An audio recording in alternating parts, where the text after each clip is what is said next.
All right. Thank you, Michael, for coming on the show. Michael Cremo is here with us. Thank you. I appreciate you coming on.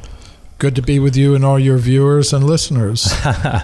For those that aren't familiar, Michael is the author of Forbidden Archaeology, Human Devolution, and the Hidden History of Humanity. Is that correct? The Hidden History of the Human Race. Of the human race. Okay. My latest book is My Science, My Religion. My Science. When did that come out? Is it where you working just on that last year? What it is a collection of 24 papers that I presented at mainstream scientific conferences. Okay.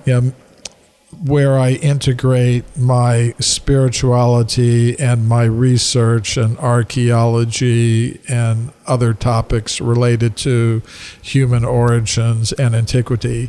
And many people find that extremely unusual because I'm very open about the inspiration for my work. I'm very much inspired by the ancient Sanskrit writings of India, which speak about human civilizations that have existed on this planet for many millions of years. Mm-hmm. They also present a picture of human origins that is consciousness-based rather than matter-based. Okay. So many people find it unusual that I'm able to present my ideas about these things at mainstream scientific conferences. It's something that I regularly do.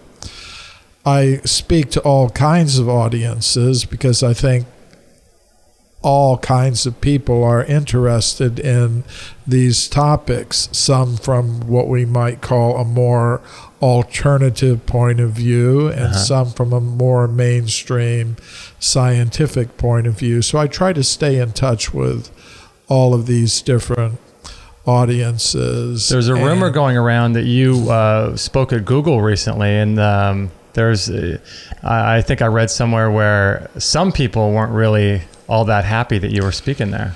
Yeah, well, Google headquarters in Mountain View, California, has a nice program.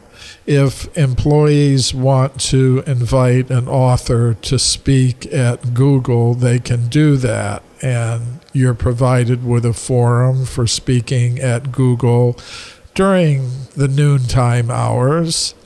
And it's also videotaped and broadcast live throughout their whole complex during that time. So there were some employees there who wanted to have me come and speak about my book, Forbidden Archaeology.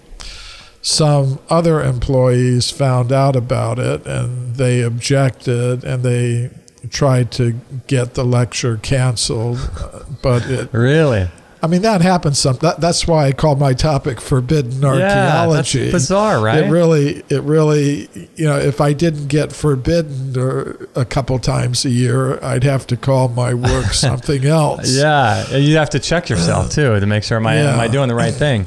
You know? Yeah, maybe I'm getting too soft. That's funny. Yeah. So the lecture actually did go off, and it's up. I mean, Google has a YouTube channel, Authors at Google, and if anybody wants to see the talk, they can have a look at it. But yeah, so for those that aren't familiar with your work, and the ideas in your work, conventional mainstream archaeology is telling people that, correct me if I'm wrong here, human beings as we exist today have been on the planet for 100 to 200,000 years, they say.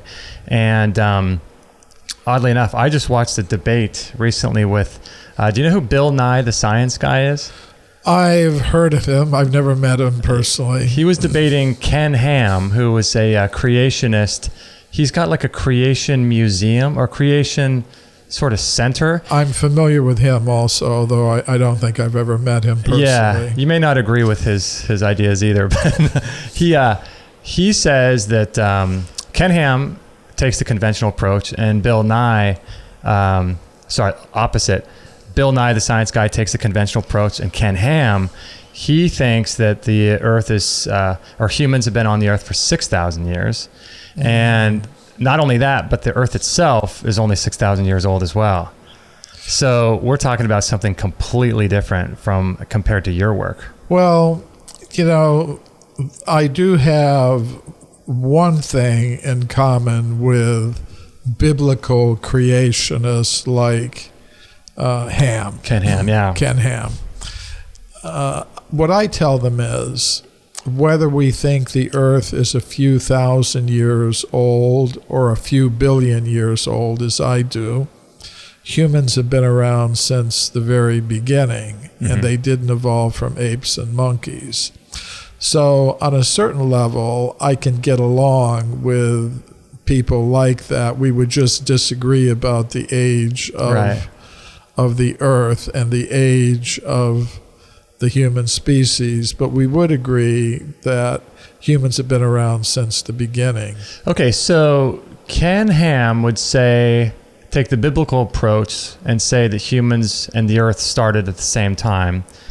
Bill Nye, I think, believes in conventional evolution, where it took however many hundreds of thousands of years or millions of years to come into existence. But you would agree with Ken Ham saying that you think that mankind and the Earth sort of coexisted and came together. We were there at the beginning. Yeah, that's because according to the ancient Sanskrit writings, we're not living in an accidental universe. We're existing in a universe that is basically a virtual reality system for conscious selves who are not fit to exist on what I call the level of pure consciousness. Now, the ruling principle of that level of pure consciousness is love, unselfish love. If a conscious self becomes egotistical or selfish and wants to exploit and dominate and control other conscious selves, there's no place for that on that level of reality. There has to be another place for such conscious selves to act out their desires to dominate, control, and exploit others. So what do you mean there's not a place in a physical location? Well, there's not a place for these there's people? Not a place on the level of pure consciousness, the highest spiritual level of reality. The only thing that goes on there is loving cooperation among all conscious selves and the source of all conscious beings. If a conscious self desires to dominate, control, and exploit others for selfish purposes, then there is no place on that level of reality for such a conscious self. There has to be another reality, the world of matter, the universe, the planet that we exist on. Okay. So that's why I was saying humans and the planet or even the universe are contemporary in terms of both existing at the same time.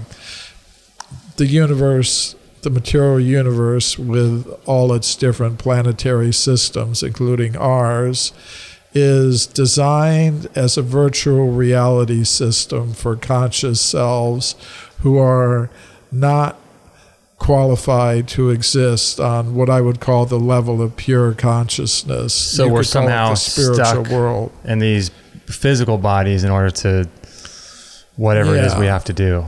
Yeah, this is something I wrote about in my book, Human Devolution, a Vedic alternative to Darwin's theory. Most scientists today believe that as conscious beings, we've evolved up from matter. They would say matter, when it's organized in a sufficiently complex way in the brain, produces what we call consciousness, but only temporarily and only in association with the body made of matter, the brain made of molecules. So they would say matter made the consciousness? Yeah, matter produces consciousness. It seems like it'd be the other way around, wouldn't it? Well, that's what I would say. I would say as conscious selves, we have an existence independent from matter. Matter does not produce consciousness, but consciousness can become associated with matter, become covered by matter, and those coverings are what we call bodies. So under that view, I would say as conscious beings, we don't evolve up from matter, as most scientists now say. Rather, we devolve or come down from the level of pure consciousness into the world of matter, where we become covered by matter, and those coverings are what we call bodies. So bodies made of matter are vehicles for conscious selves. And there are a variety of vehicles. There are human vehicles, there are plant vehicles, there are animals. Vehicles of all different kinds. And all of them have always been available for conscious selves who have come into this level of reality. So that makes sense from a reincarnation kind of perspective, doesn't it? You know? Yes. If beings are going to come in and sort of take on the matter of whatever it is that they need to come through and learn or whatever, they would come in as a plant, come in as an animal, a human, something like that. Yeah. There are, just like there are varieties of motor vehicles, because people have different needs, they have different taste, they have different amounts of money that they're able to spend for vehicles. So automobile manufacturers provide a whole range of vehicles, and you might evolve from one vehicle to another. You might start with a certain type of vehicle and you get tired of that or develop some other needs, and you get another kind of car or vehicle. Before the show, I think you were talking about going to a hybrid vehicle or something like that, because your values change. Yeah. Isn't that interesting?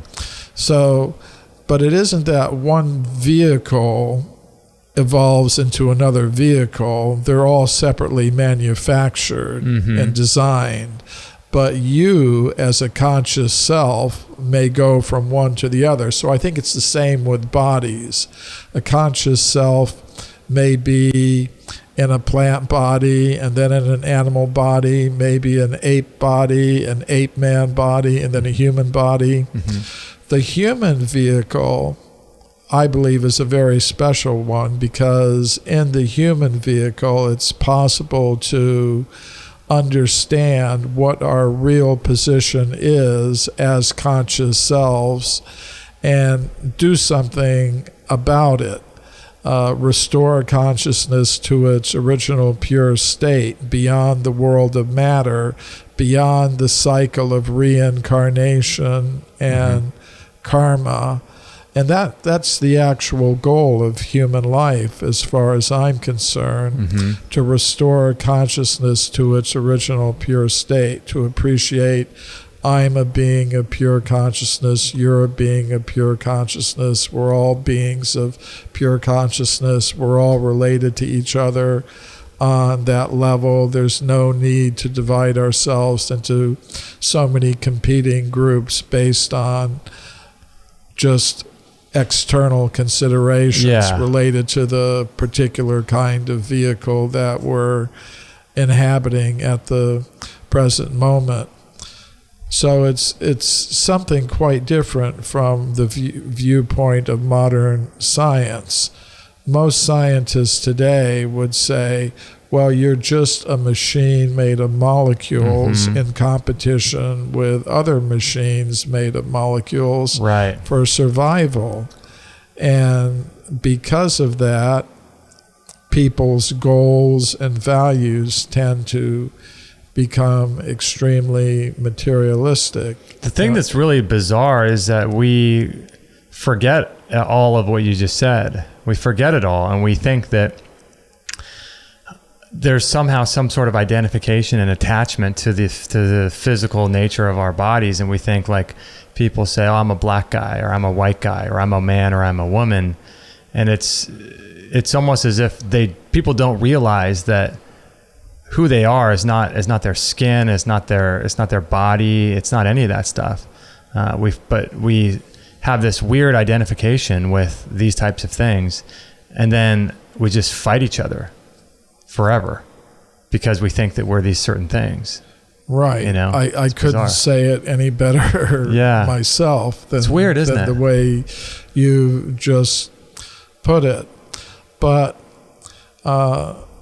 there are different traditional wisdom systems, ancient knowledge systems that try to put out that message that we are something more than machines made of matter. Right. You know, we're in one way or another. If you look at Australian Aboriginal traditions, Native American Indian traditions, the traditional wisdom systems of ancient India and other countries, even traditional Judeo-Christian views, they tend to put more emphasis on the conscious self. I mean, they might use a religious term for it. Different words, right? Like a soul, for example. Yeah.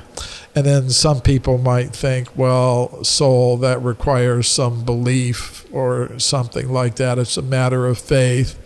So I tend in my work not to use a term like soul, for example. I prefer conscious self. Because nobody can deny that. It doesn't require any faith or belief. It's the most real fact of our existence, that I'm conscious, you're conscious, you're an individual, I'm an individual, you're a person, I'm a person.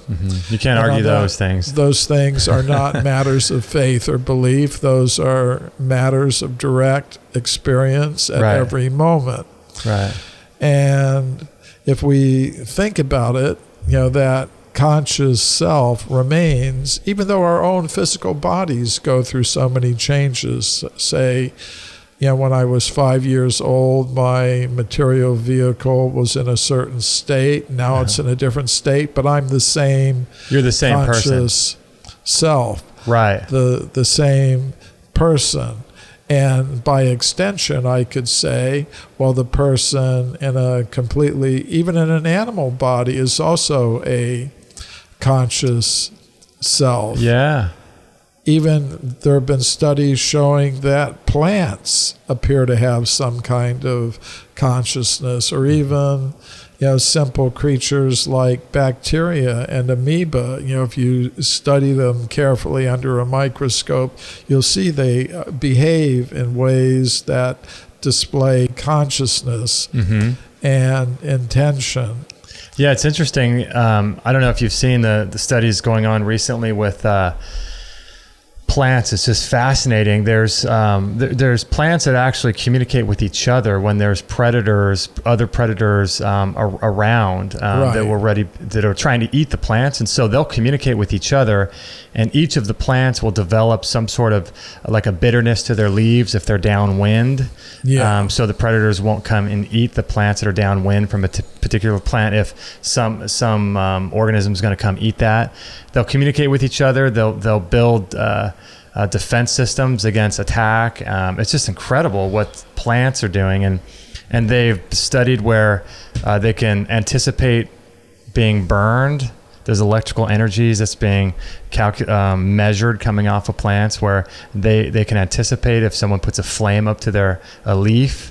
Right. And it's amazing. I mean, these are plants, So to me, it's all part of understanding we're in a consciousness-based universe rather than a matter-based universe, which is the dominant idea in science today. So it seems as if the scientific community is intent on making sure that we encase ourselves within the paradigm, within the structure of matter only, and no consciousness, no spirit.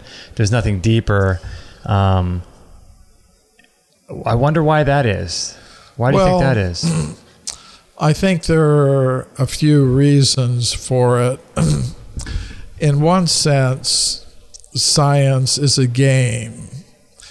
And in any game, there are rules. For example, tennis is a game, and you've got lines on the court and a ball, and if the ball hits a line, it's out. It's out. Yeah. If it's inside the line, it's in. Mm-hmm. And there's judges who are looking to see if the ball hits the line in or goes in or outside of the line. Mm-hmm. And science is also a game that can be played according to certain rules. The rules don't always have to be the same, but scientists have chosen to play their game by certain rules. And one of the rules is no non-material substance. Nada. No. I mean, you have to explain everything in terms of atoms and molecules, subatomic particles, and things of that sort. But it's funny that they play by those rules, but they readily admit they don't understand what holds these things together. Yeah. You know what I mean? Another rule is no intentionality. How do you mean? You can't have the idea that, say, there's some supreme conscious being that has something to do with the order and complexity that we observe around us. That's something to bring in an idea like that is against the rules that scientists currently play by.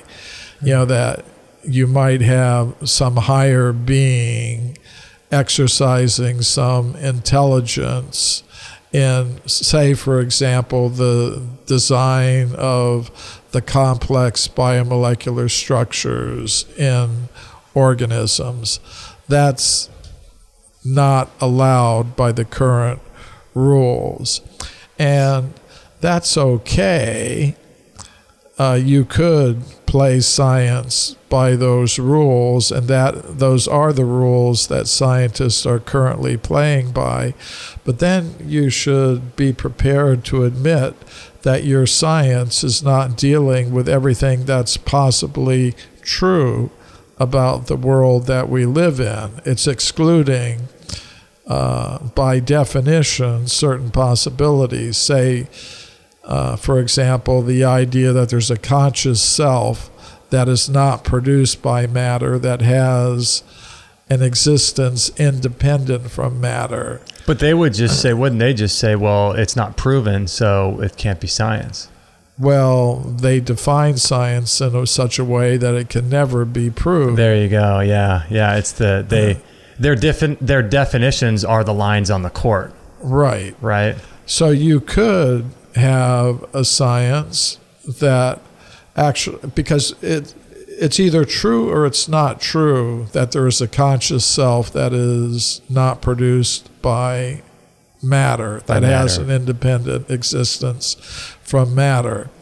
It's either true or it's not true that there's some higher conscious self that is responsible for some of the order and complexity that we observe in the world around us. Mm-hmm. Now, if you exclude that possibility by saying, no, we can't invoke any higher intelligence, we can't concern ourselves with any non-material substances, well, fine, you can do that.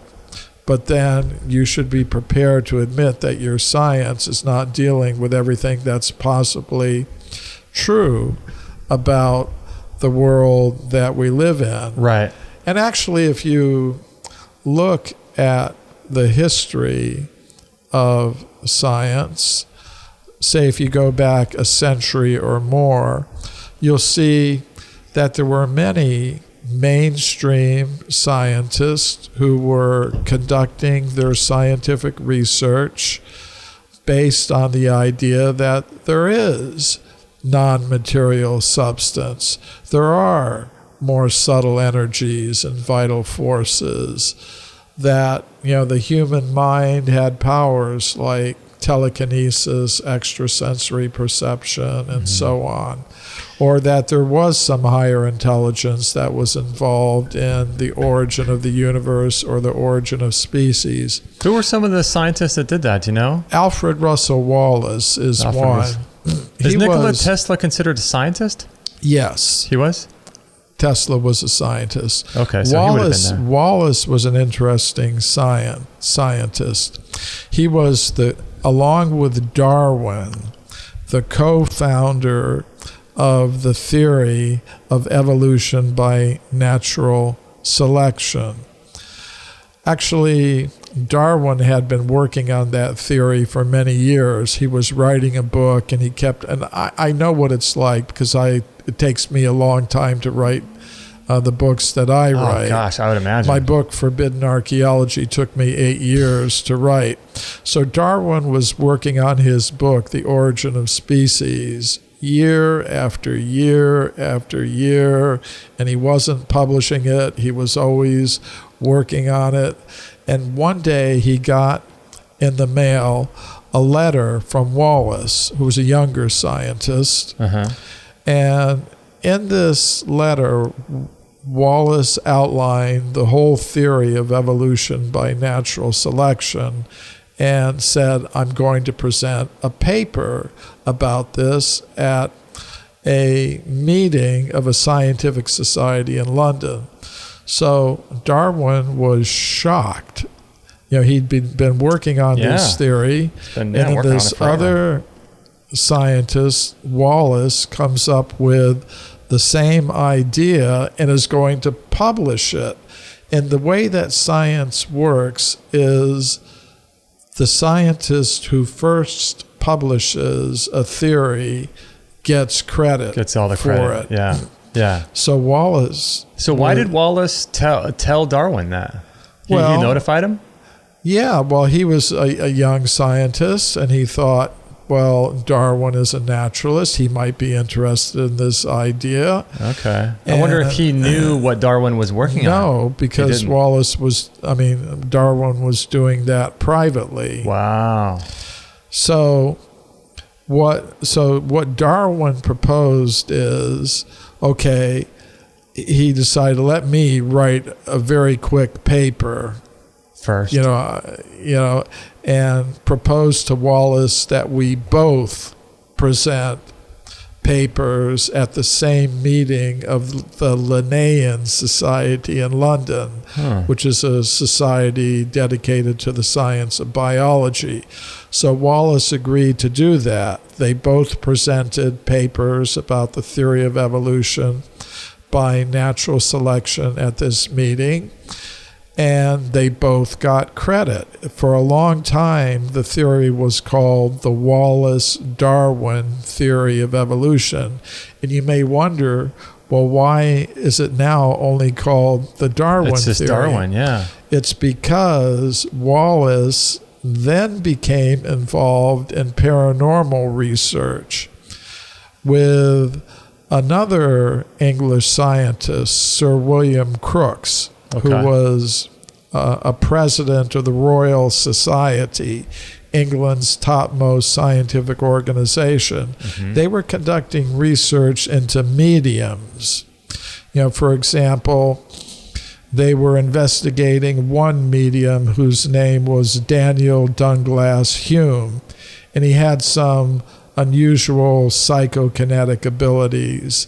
I mean, this may seem a little strange, even a little amusing, but Hume could take an accordion and hold it by the end opposite the keys and cause it to play very elaborate tunes. So Wallace and Crookes thought, okay, maybe he's using a trick instrument. So they went out to a music shop and they bought an entirely new accordion that Hume had never seen or touched before. And then they decided, okay, maybe somehow or other he's a magician, he's distracting us, he's getting his other hand somewhere down by the keys and he's playing it, and like a magician would do a trick. Yeah. So they thought, okay, to prevent that, let's build a cage. So they built this cage that he had to insert his hand into holding the accordion, and the other hand would not be able to get through the cage to touch the keys. Okay, yeah. And under those conditions, they found he was still able to do it. And then both Wallace and Crookes said on occasion they would see him take his hand out of the cage, and the accordion would be floating in the cage all by itself, playing very elaborate tunes. Wow. So you may think, like in Disneyland where the heads are inside the thing just talking by themselves. Yeah. So you may think, these are prominent scientists. The co-founder of the theory of evolution by natural selection, a physicist, a prominent physicist, a president of the Royal Society, England's topmost scientific organization, kind of like the American Academy for the Association of Science, the equivalent of that. And both of them are reporting to their colleagues that, we're testing this man Hume, and he's got these psychokinetic abilities, these mind over matter abilities, and they did lots of experiments like that. So Darwin became very upset with Wallace. He said, you're just messing up everything. You're going out on the deep end. You're crazy. So because of that, it's no longer called the Wallace-Darwin theory, although it was Wallace who really came up with it. It's simply called the Darwinian theory of evolution, because Darwin was a pretty strict materialist. Now, it's is that correct, what I was saying at the beginning, that conventional archaeology is saying that humanity in our form now is about 100 to 200,000 years old?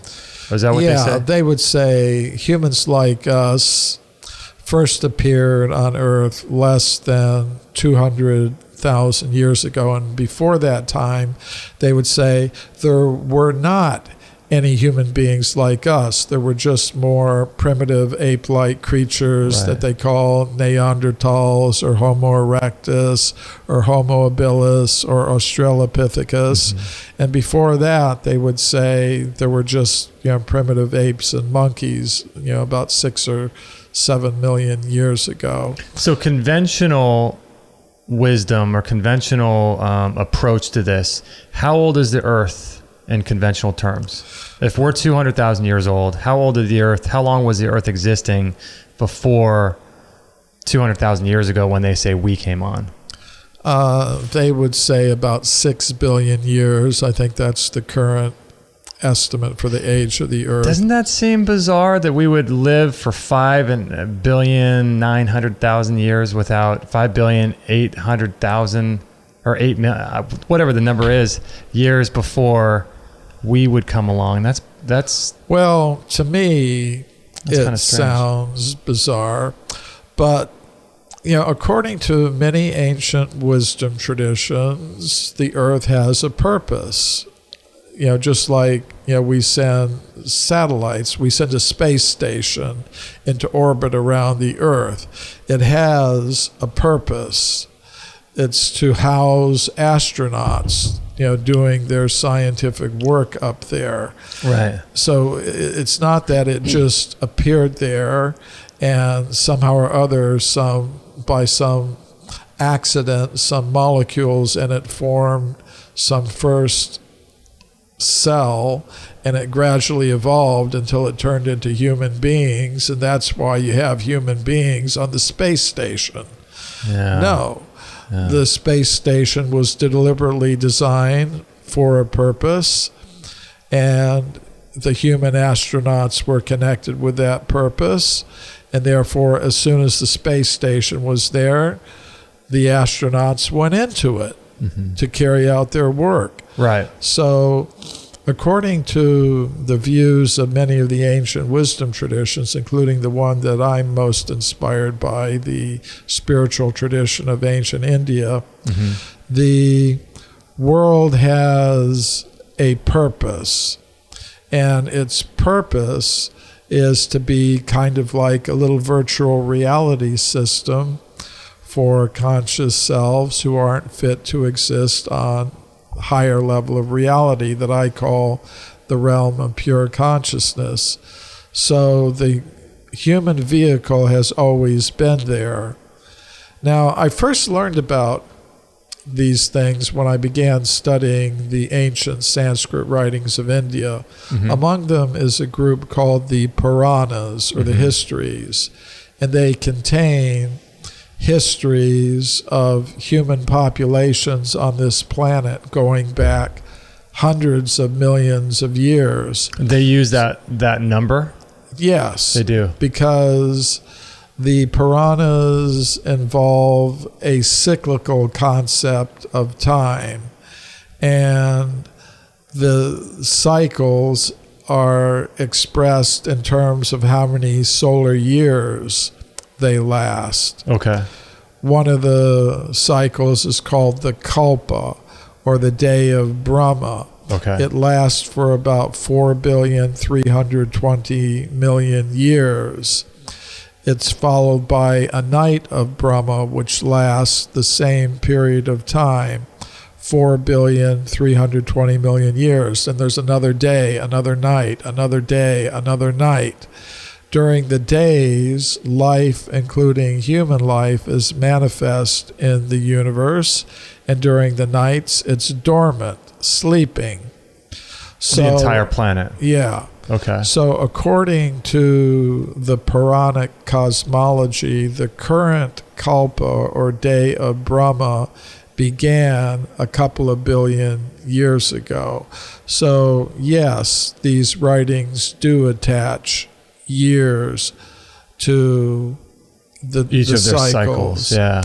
So as a Vedic archaeologist, I would expect to find evidence for a human presence going back many millions of years, perhaps as much as 2 billion years. 2 billion with a B. 2 billion with a B. Whoa. Now, if you look in the current textbooks of archaeology, you're not going to find any such evidence. You're only going to find the discoveries that show that the first humans like us appeared less than 200,000 years ago. But I decided to, in my research, to look beyond the textbooks. I decided, let me look into the original scientific reports by archaeologists, geologists, paleontologists, other scientists who dig into the earth looking for traces of life. When I did that, I was very surprised to find many cases of scientists finding human bones, human artifacts, and human footprints many millions of years old. And I'll give an example of a scientist who did that, Dr. J.D. Whitney. He was the chief government geologist of California in the 19th century, in the 1860s and 70s. So at that time, gold was discovered in the mountains of California, in the Sierra Nevada mountains. And miners were digging tunnels into the sides of mountains to get the gold at places like Table Mountain in Tuolumne County in Central California.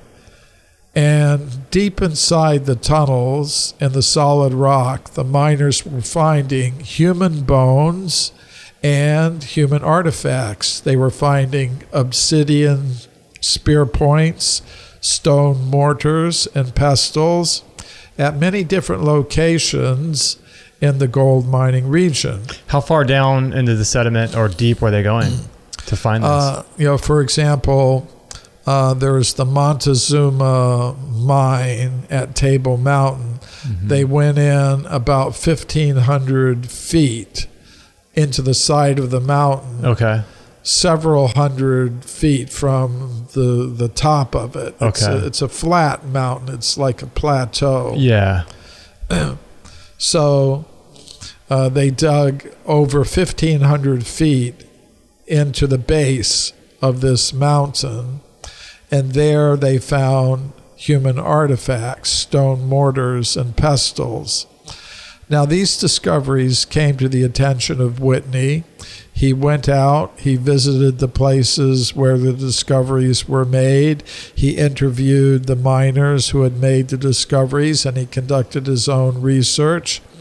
And he wrote a massive report that was published by Harvard University in the year 1880. Mm-hmm. But, we don't hear anything about these discoveries today. We don't read about them in today's textbooks of archaeology, and that's because of what I call a process of knowledge filtration that operates in the scientific world. And it has to operate like that, right? If they want to continue with their current paradigm, it has to go through that.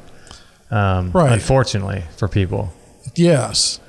And I'll tell you how this knowledge filtering operated in this particular case.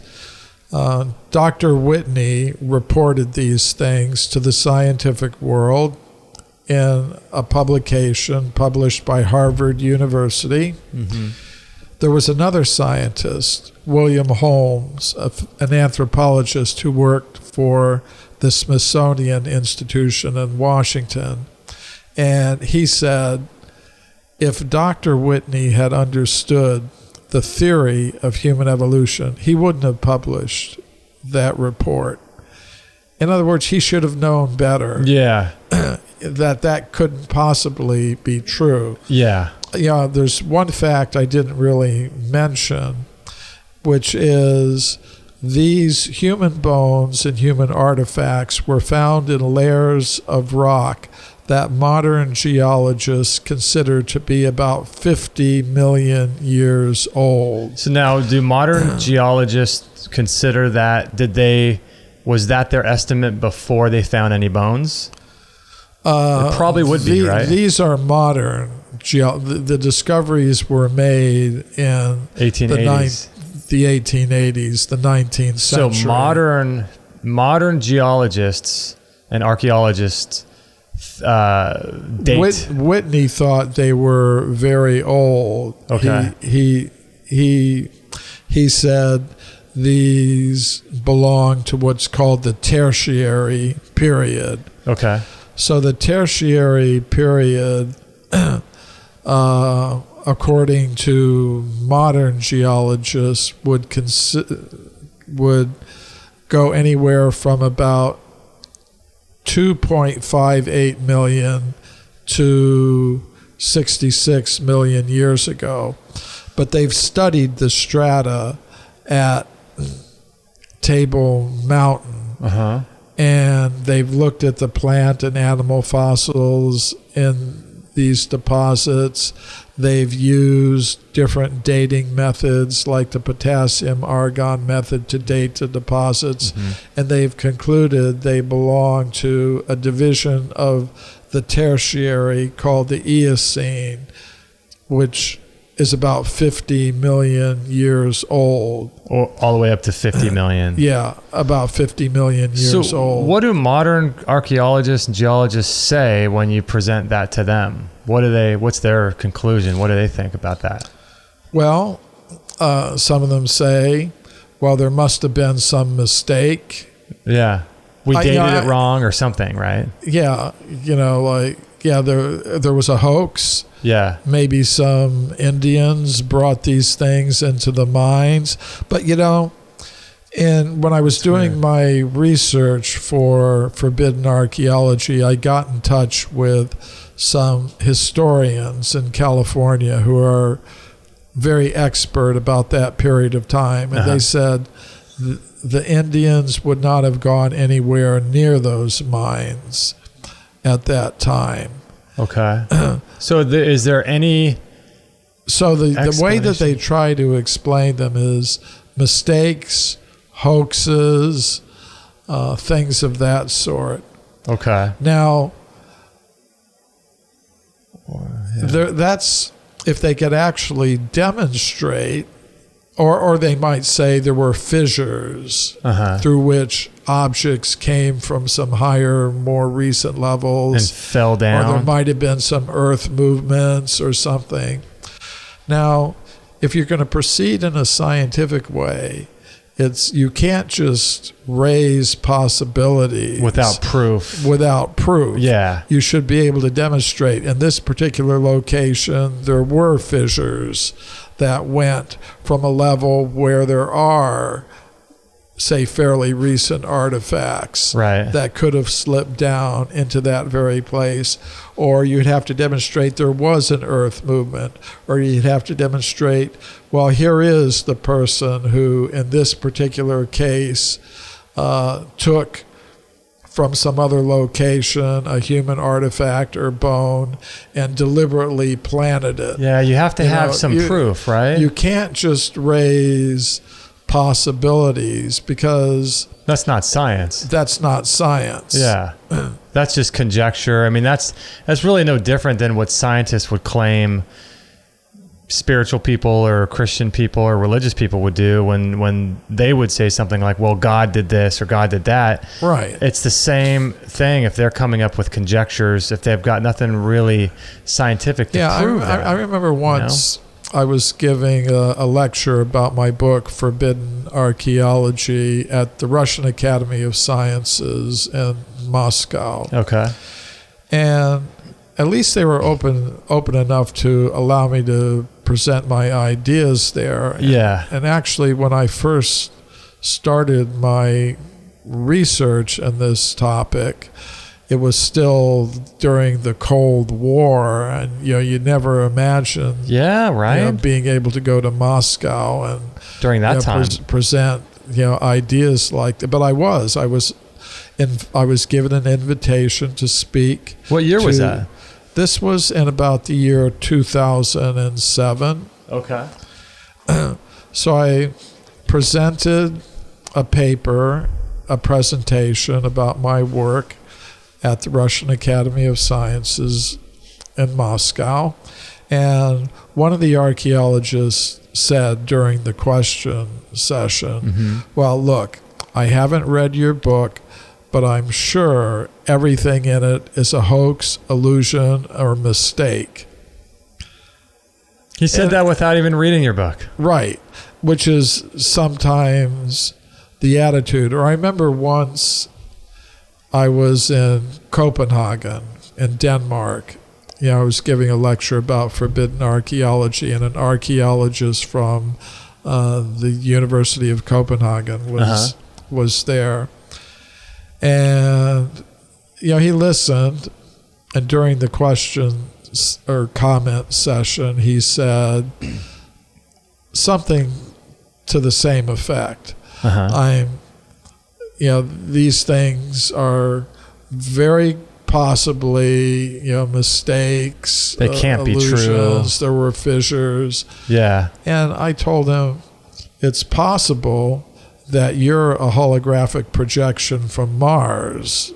That's completely possible. I mean, anything is possible. But if you're going to proceed in a scientific way, you have to show that the kinds of objections that you're raising actually did occur in the specific locations that I'm talking about. Well, it seems like what some of them would do would be to say things like they said to you, because they obviously haven't had the time to do their own research.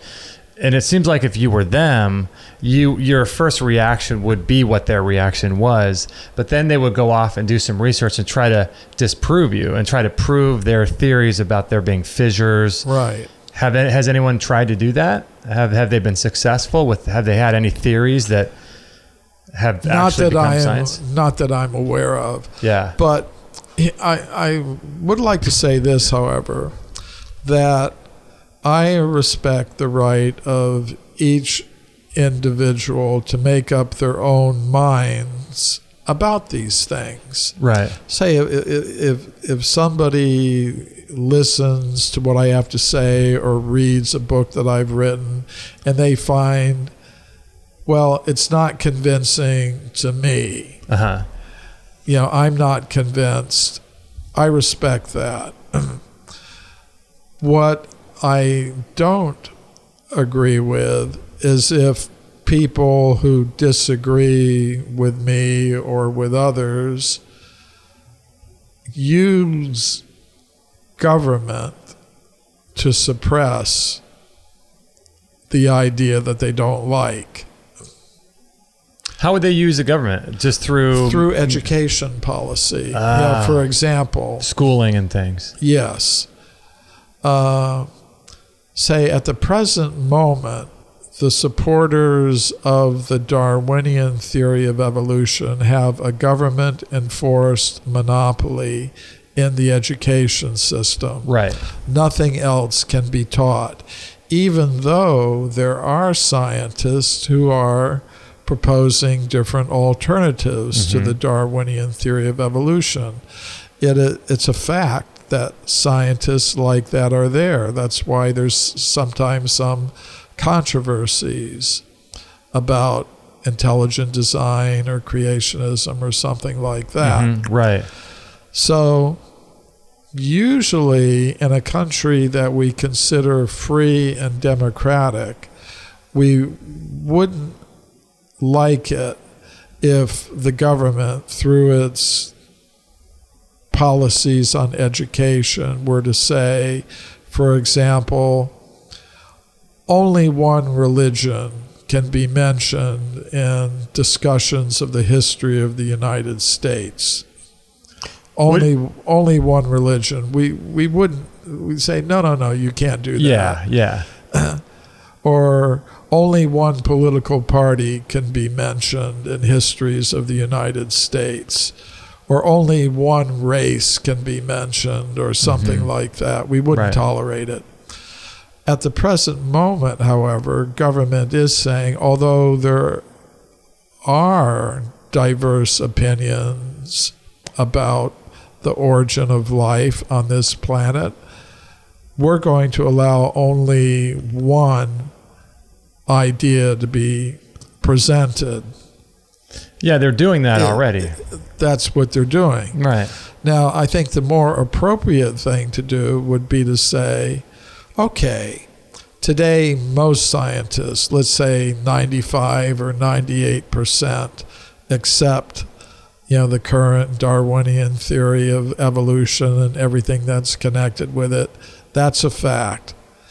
So, but there are, and it's also a fact, there's a minority of scientists who are supporting other alternatives. So I think the correct thing to do with the textbooks and the curriculum would be to acknowledge the diversity that's there. Give the supporters of the currently dominant theory 95 or 98% of the textbook pages in biology and say most scientists accept this, but in the remaining few pages of the textbooks, just acknowledge in a neutral and objective way, not in a put-down kind of way. Well, there are some others who are proposing alternatives, and that's also a fact, and here are their reasons. And then let students make up their own minds about it. If that were done, I think we would start seeing some changes in the scientific world generally. Well, what's cool about, I think, the way our culture is going is that, I mean, I've listened to so much of your content on YouTube, and you've got all these books, and what's cool is that, I mean, it seems to me that people are starting to wake up and start looking outside the box and start, they're not going to do it in school. So in school, you're not going to get any of the cutting edge. You're not going to get any of the fringe sort of information. You're not going to get anything that sort of opposes what the mainstream wants. And so the beauty of the way it is now with YouTube and with the internet and with shows like this, you've done 1,000 shows like this. Oh, sure. It's awesome that this is getting out there so people can seek this stuff out if they want to do their own research. Yeah. Which is really cool. I mean, if this were, in 1960, it wasn't possible unless you went to the libraries and you did that kind of thing. But today it's amazing the amount of information that's available, Oh, that's absolutely awesome. That's absolutely true, and I think eventually it will have an effect. Yeah. And eventually the effect will be, I think, if we want to see society-wide changes, Mm-hmm. then to influence the cultural and political and financial institutions, the way they're set up. If we want to see changes, I think there eventually will have to be some changes in the education system that is the foundation of those different institutional frameworks in our society. And meanwhile, of course, through all these different alternative media, people can inform themselves and get some real knowledge that's not taught in schools. What are your thoughts on the origin of the Earth, creation, evolution? What are your thoughts? How long ago do you, in your research, are you showing that humans and the Earth came into existence? And what are your thoughts about how it all started and how long ago that was? Well, it's been going on forever because there's always been a need for an alternative reality for conscious selves that are not fit to exist on what I call the level of pure consciousness. You could call it the spiritual world. You could call it whatever. So by alternative reality, you mean the Earth? The Earth. Okay. Okay. And according to the ancient Sanskrit writings of India, there are millions of universes and millions of planets inside each universe, and they've been going through these cycles of creation and destruction endlessly, because there are always some conscious selves who use their free will in such a way that they really can't be accommodated in the spiritual world. So there's a virtual reality for them where they can act out, and it's constantly being created and destroyed again and again and again and again. But you mean there's an ongoing existence of alternative realities, meaning physical material world. So as far as the Earth, how long do you think do you think been going forever? Or how long do you think ago did the Earth come into existence? In the current creation cycle, according to this cosmology that's revealed in the Puranas of ancient India, the current creation cycle began about 2 billion years ago. 2 billion. Then before that, the Earth was in a dormant state for about 4,320,000,000 years. And then before that, there was another creation cycle. And before that, another dormant cycle. And so it just kind of is endless. Say it's like you have a hard drive or something like that, a computer disk not used very much anymore, but Right. say like a hard drive. And you can write on it, and then you can erase it, and then you can write on it again. So I think the Earth is something like that. It has an existence, but during the creation cycles, during the days of Brahma, it's written on. Okay. In other words, there's data, there's programs on it, it's active. Whereas during the nights of Brahma, it's erased. I mean, the disk is still there. Meaning the Earth. The Earth is still there. Yeah. But the data is erased from it. Now, what makes it possible to, you could say, rewrite the history of life on the disk of the Earth is that, it's something like cloud computing. Like a lot of people these days, they store all their files and songs and pictures in the cloud somewhere. Right. Which means if their device gets broken or erased or somehow, they can download everything again or access everything again from the cloud. So I think the Earth is something like that. Life goes on here for some time, but then there are periodic devastations. And this is even part of modern paleontology, modern science. If you look at the history of the Earth in terms of modern science, they would say, well, life began on Earth 2 or 3 billion years ago, which basically lines up with what the ancient Sanskrit writings say, roughly. It's ballpark correct.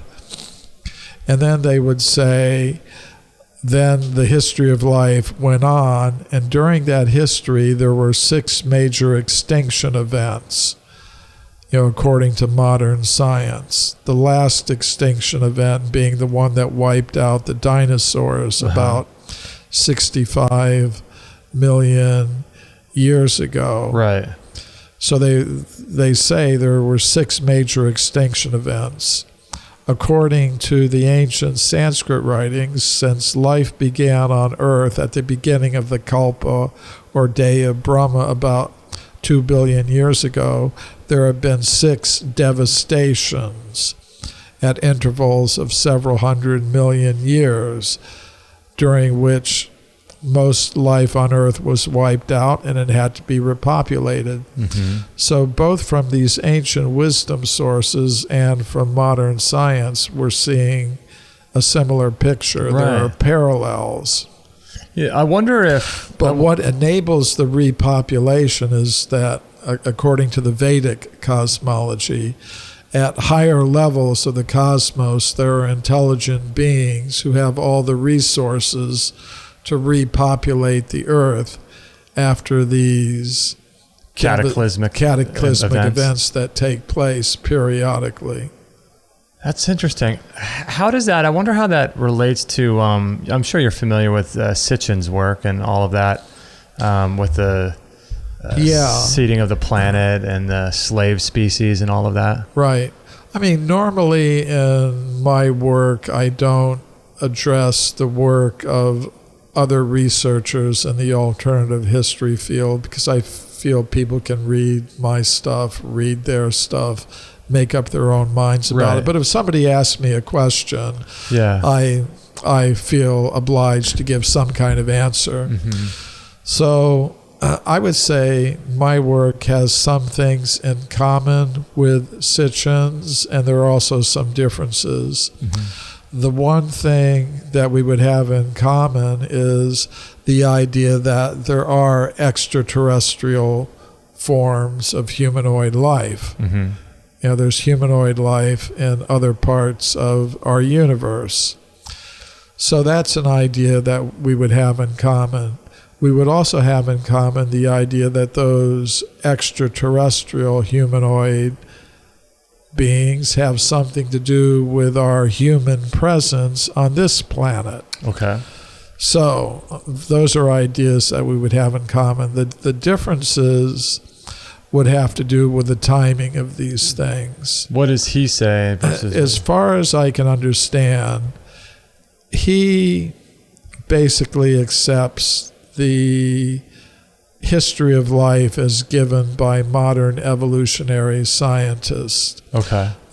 In other words, life begins on Earth 2 or 3 billion years ago with some single-formed species, bacteria or amoeba.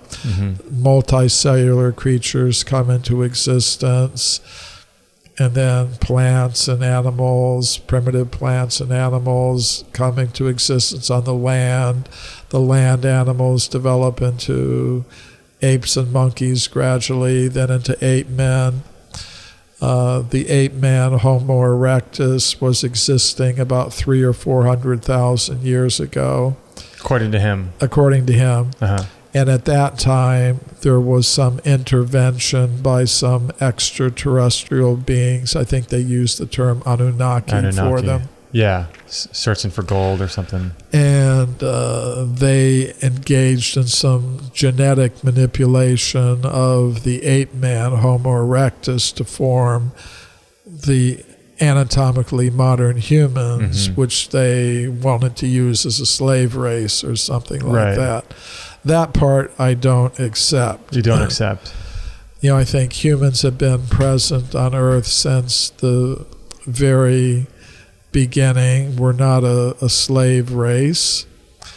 The human vehicle is there to allow conscious selves to understand their real purpose. And there are different systems of yoga and meditation, prayer, contemplation that have been provided by different ancient wisdom traditions to allow conscious selves to elevate their consciousness and qualify themselves for existence on that higher level of reality that I call the level of pure consciousness.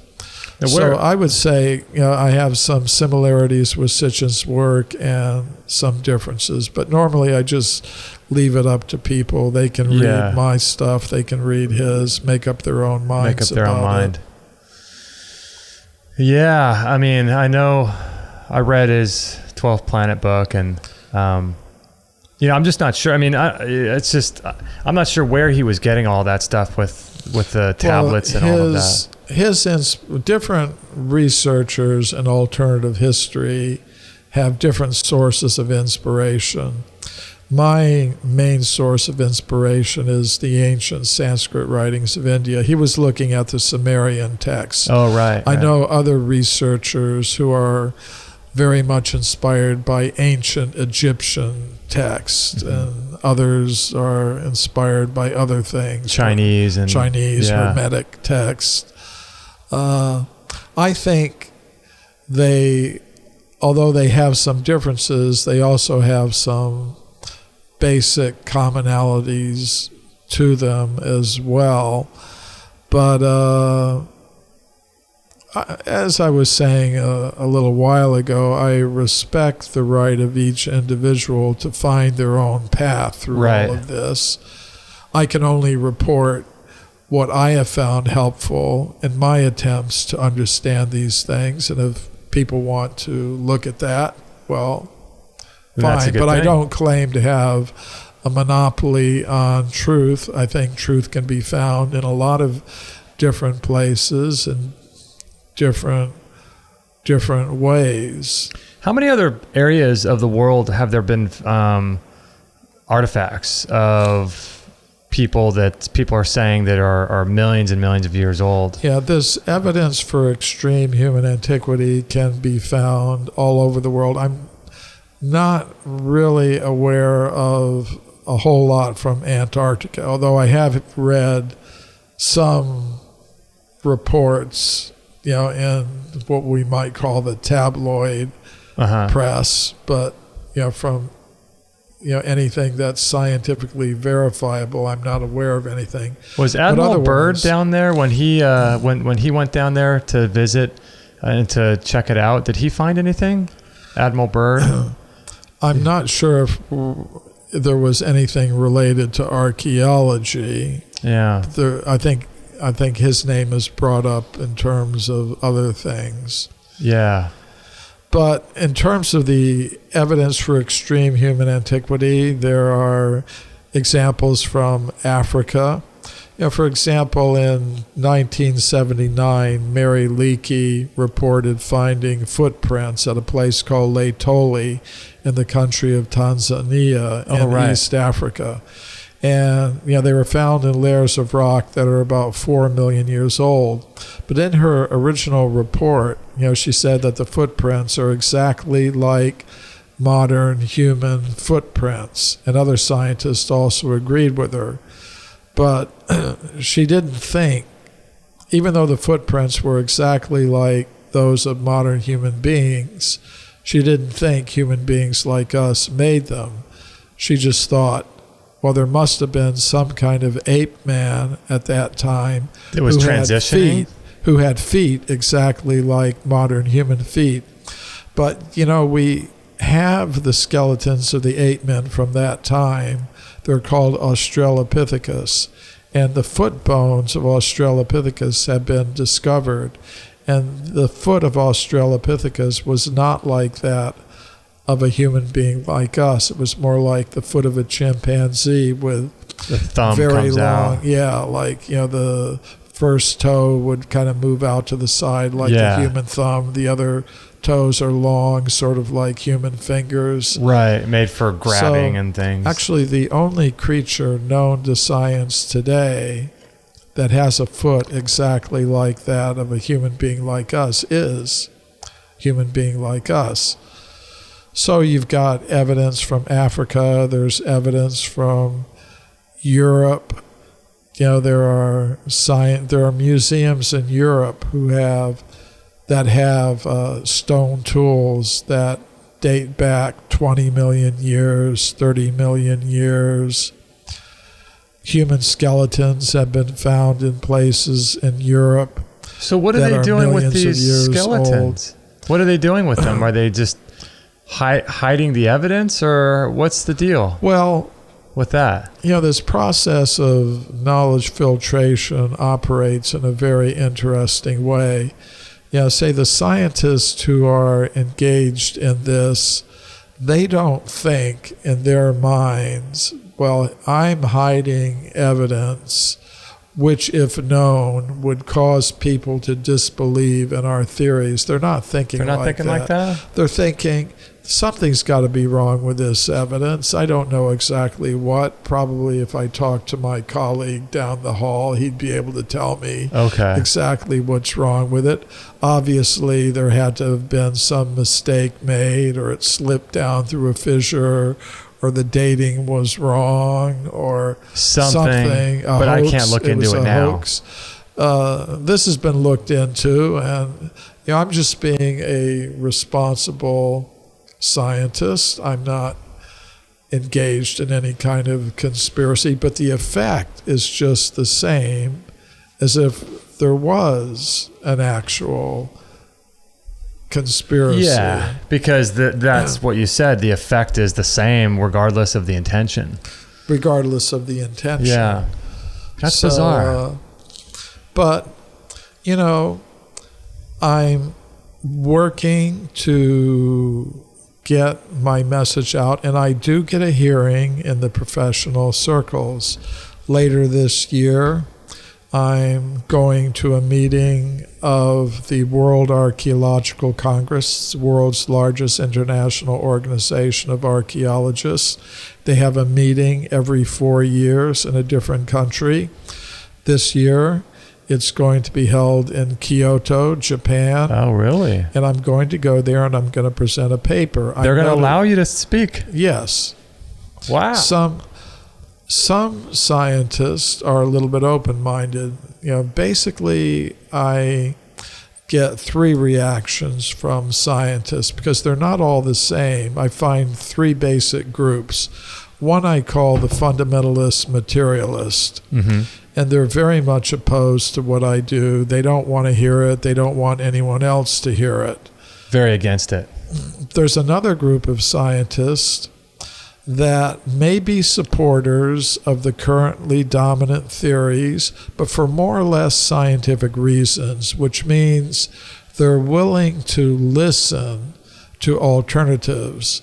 And it's scientists in that group that invite me to speak at universities, allow me to make presentations at what percentage are those, do you think? I would say about 60%. Really? That are somewhat open? Somewhat open. Wow. I'd say there's this 20 to 30% that are what I would call the fundamentalists, closed materialists. They hold their positions. I wouldn't think it would. I would think the percentage would be different. I'm sorry, opposite. Yeah, I'm talking about archaeology in particular. Yeah, that's interesting. And, for example, in archaeology, there are many archaeologists who understand that their discipline was used during the colonial period to suppress the worldviews of the colonized people in India and Africa, the Americas, and Asia. Mm-hmm. So some of them are a little bit open to alternative archaeologies. They want to know, okay, well, what would an Australian Aboriginal archaeology be like? Or a Native American Indian archaeology? Or, in my case, a Vedic archaeology? Actually, the scientific journal of the World Archaeological Congress is called Archaeologies, plural, kind of in recognition of that. So there are many scientists, I find, who may be supporters of the currently dominant theories, but they're open to alternatives and they're willing to acknowledge them. So I noticed at this conference there was going to be a section on hidden treasures in museums. So a lot of my work is, I've been, I mentioned to you, going into the Museum of Anthropology at the University of California at Berkeley and looking at some of the artifacts that were found in the California gold mines. They're not displayed to the public. They're kept in a storage building a few miles from the main museum on the campus, but they are still there, and the same in Europe. I went to the Museum of Geology in Lisbon, and I looked at artifacts that were discovered by Carlos Ribeiro, who was a Portuguese geologist in the 19th century. He discovered human artifacts in layers of rock 20 million years old. So I'm going to be talking about these things when I go to Kyoto. What is that? What's the date of that? It's from August 28 to September 2. Oh, coming up. Yeah. Wow, that's awesome. So my paper's already been accepted. I'm going to go there. I'm going to present it. Maybe it'll be published. Who knows? So how long do you have to present? At a conference like that, typically you're given 20 minutes. Oh, really? Okay. That's typical. Is it? So you got to be quick. Yeah. But usually you don't only, your presentation is more or less like a summary of your paper. Okay, right. That's just how that works at a scientific conference. Usually the average presentation is about 20 minutes. So, in your opinion, it is true that people have lived with dinosaurs. People lived before the dinosaurs, during the time of the dinosaurs, and after the time of the dinosaurs. Is it true they found fossils in the same sediment layers with dinosaur fossils that are also in conjunction with human remains? Well, what I'm familiar with are reports that human footprints have been found alongside dinosaur footprints. Okay. At places like Paluxy River in Texas. Some Christian creationist scientists discovered those things, human footprints alongside dinosaur footprints. I didn't include them in my book, Forbidden Archaeology. You did not? Because the Christian creationist scientist who originally promoted them withdrew his claims. But, I get letters from archaeology students. It's amazing. Somehow or other, they get a hold of my book and they write to me. Really? And they say things like, in one case, a student wrote to me and said, I was out on an excavation with my professor, and I just happened to mention to him that maybe humans have been around longer than we now think possible. And he said, my professor told me I've got a book you should read. Really? And he gave the student his personal copy of my book, Forbidden Archaeology. Really? So it's kind of circulating in underground circles, you could say. If professors were to speak, archaeologists, professors were to speak in class and say some of the things that were mentioned in your book, would they just, what would happen to them? What would be the reaction, do you think? It would all depend, but, I once got invited to speak at the geology department of the University of Oklahoma in Norman. And this full professor of geology invited me to speak.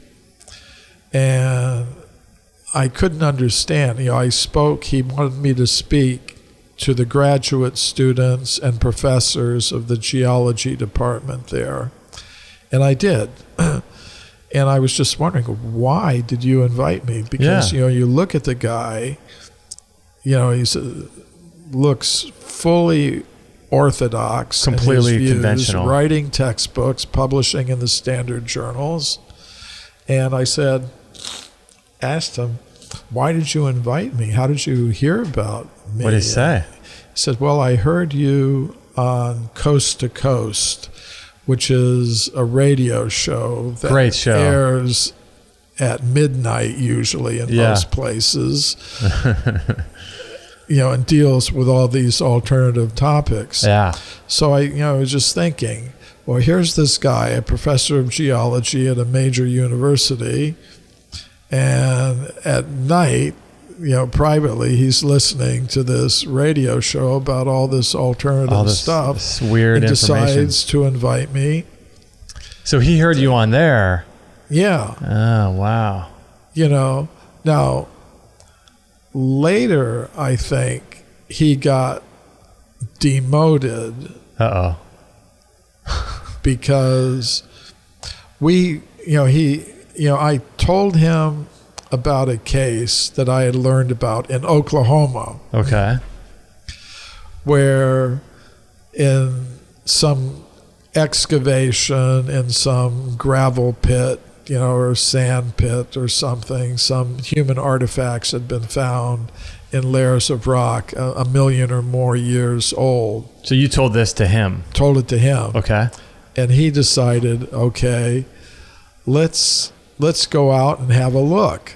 Oh, really? So he got in touch with a paleontologist in the same university, some other scientist, and he got in touch with the landowner and arranged.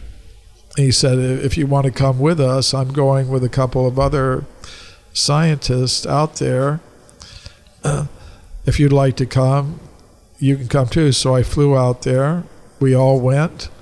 I think because he had organized that, he was kind of sidelined in his department. You think so? not just thinking. He told me. Really? I mean, so there is some risk. Oh, yeah. Or, just another example, another scientist I know, a geologist, her name is Virginia Steen McIntyre. Mm-hmm. In the 1970s, when she was a young scientist, she was kind of like a rising star in her profession. She invented a new method for dating ancient layers of rock. She was getting invitations to speak at international conferences. She was getting all kinds of grants to fund her work. She was invited to help date an archaeological site in Mexico called Huayatlaco, mm-hmm. where a team of American and Mexican archaeologists had discovered stone tools and weapons, and they wanted to know how old they were. They were found in certain layers of rock, and they wanted to know how old are these layers of rock. Mm-hmm. So this geologist, Virginia Steen McIntyre, and some colleagues of hers went down to the site. They used 4 methods to date the site, and they got an age of 300,000 years. So the archaeologists refused to accept it. They said that's simply not possible. Human beings capable of making these artifacts didn't exist anywhere in the world 300,000 years ago. They hadn't evolved yet. It's like what to speak of being present in North America.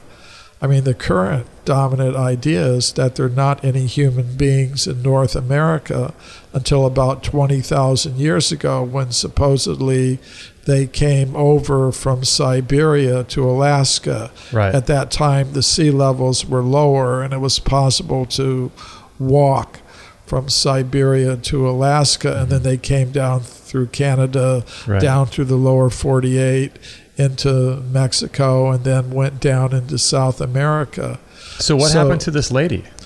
Well, first the archaeologists refused to publish the age given by their own hand-picked team of geologists. Okay. So she was just thinking, well, what's this? So she decided to independently publish the age for the site in a scientific journal. And when she did that, there was an extreme negative backlash from her colleagues in the scientific world. They began calling her a publicity seeker, maverick. And her career in geology was basically finished. What was she doing with this? She was she had a teaching position at a university. She lost that position. Really? She had a position with the United States Geological Survey. Her career path there was cut off. That's crazy. I mean, things like that can happen. It doesn't happen in every case, but things like that do happen. What are your cases thoughts like this? What are your thoughts about I know you've talked extensively about giants and like pyramids, ancient structures. What are your thoughts about how they came to be? Well, I'm not primarily a pyramid researcher, so what I know about that topic is just what any interested person would know. I mean, there are people like John Anthony West and Robert Bauval and Christopher Dunn, who are full-on pyramid. Dr. Schock, Robert Schock. Dr. Robert Schock, who I met personally. And, they've used, Dr. Schock, for example, did a study of the weathering patterns on the enclosure that surrounds the Sphinx. Mm-hmm. And in that enclosure, you can see erosion channels. And he pointed out, there hasn't been enough rain to create such erosion channels in the Sahara Desert, for maybe 12,000 years. So he said the Sphinx had to have been built before that time. And Robert Bauval and others have looked at the alignments of the pyramids on the Giza Plateau. They're aligned towards the constellations of the sky in such a way that indicates that they must have been built over 11,000 years ago, which is thousands of years older than most scientists say. So I'm just aware of these things from having been at the same conferences where Bauval and Schock and John Anthony West and others have spoken, but it's not my main field of research. It's kind of more in the more recent end of things. Right. Whereas I'm looking at the deep history of the human race going back millions and millions of years. I mean, it's interesting research, but it's not my specific focus. As for giants, I believe that giants existed in the past. The ancient Sanskrit writings of India say that before about 5,000 or 10,000 years ago, living things were bigger than they are today. And this is part of even mainstream science. Even according to mainstream science, before 5,000 or 10,000 years ago, the plants and animals were bigger than they are today. The bears were bigger, the elephants were bigger, the wolves were bigger. The birds were massive. The trees were bigger. Yeah. Like we're from California, you've got the California redwood trees, some massive. of which are thousands of years old. Yeah. And they're the biggest living things on Earth, 300 feet high. Yeah. Drive a car through the base. Yeah. And I think those are holdovers from that previous age. Now, there's the theories that that you hear within religious circles where there was a firmament over the earth at some point that was water that protected the earth from radiation from the sun. As a result of this, there was extreme longevity. Everything was massive. I don't know about any of that, but what are your thoughts about why these things were so big? I don't know why. It just seems to be a fact. But as far as giants go, there's a lot of reports of large-sized human bones having been found. And you see a lot of pictures on the web. Unfortunately, I think we have to conclude a lot of those are Photoshop hoaxes. Yeah. And because it's very difficult to track them down. I like to track things down, be able to physically go to a location or something. Verify them. Yeah. And I haven't been able to do that in any of the cases that have to do with giant human bones. The best documented case that I'm familiar with is the bones that were found by a French anthropologist at Castelnau in France, Castelnau. Okay. The photographs of the bones were published in some scientific journals, and they look pretty genuine. Hopefully they could be tracked down. They weren't complete human skeletons. They were like upper arm bones, thigh bones. And if anthropologists have a thigh bone, they can measure it and they can tell you how big, how tall the person with a thigh bone of that size would have been. And they calculate that a person that had the thigh bone of the length of the one that was found at Castelnau would have been 11 feet tall. So that's pretty big. That's pretty big. I mean, you find living people 7 feet tall, maybe one or two 8 feet tall, but there's nobody 11 feet tall. The guy in the Guinness book around today in the 1920s, I think they said he was 8 feet 11 or 8 feet 10. Yeah. I think there's one guy from Mongolia today who's maybe just a little over 9 feet. Oh, really? in Mongolia. Yeah. See, but I wonder if those bones that they found back then, if everything was on average larger, then couldn't that have been the equivalent of finding the bones of this guy from Mongolia today? That doesn't necessarily mean that everybody was that tall, does it? Yeah, I tend to agree with you on that. Yeah. And it's just a question of what's becoming bigger. Is everything becoming bigger, even the fossils? Yeah. It doesn't mean it was the norm, right? Yeah. I mean, if there's a guy that's a little over 9 feet tall now, I mean, that's massive, but it would almost, if that were the norm, it seems like you'd find lots of fossils, lots of remains of that, not just one or two. Yeah. You know what I mean? Of course, there are lots of reports of these things. Yeah.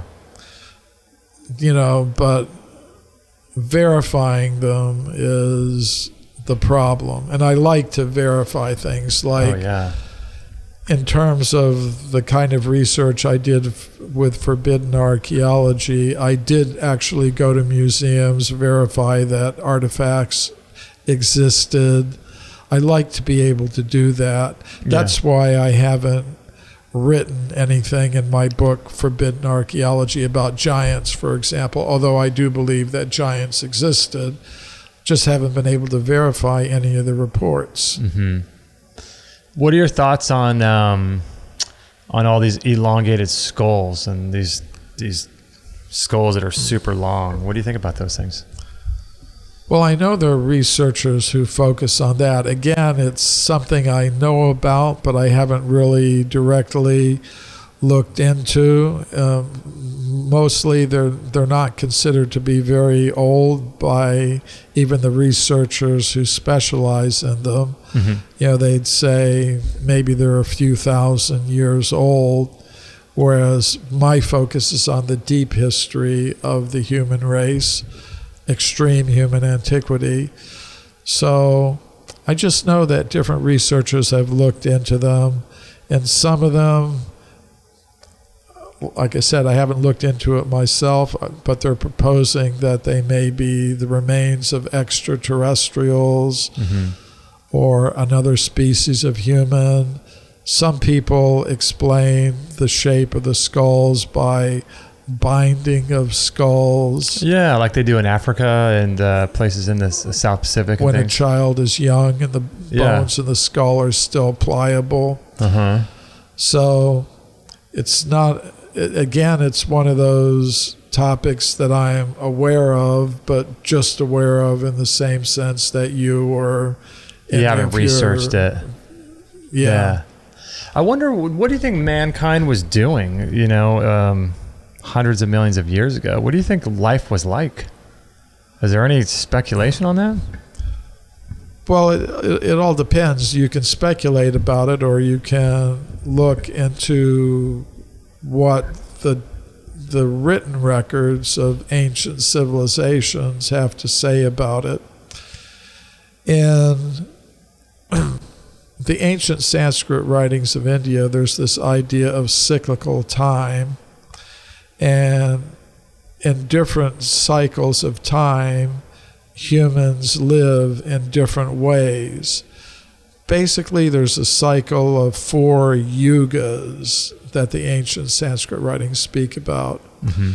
The first yuga is called the Satya Yuga, the age of truth. And it said during that time, practically everyone was spiritually advanced and living in a very simple, natural way. And they had not divided themselves into social classes. They were living in harmony with nature. During the next age, which is called Treta Yuga, they developed a social system. That certain people do this kind of work or that kind of work. How long are the yugas? The whole cycle of 4 yugas lasts for 4,320,000,000 years. Okay. The last one, the Kali Yuga, which we're in now, it's an extremely materialistic age with a lot of conflict and quarrel and hypocrisy. It lasts for 432,000 years.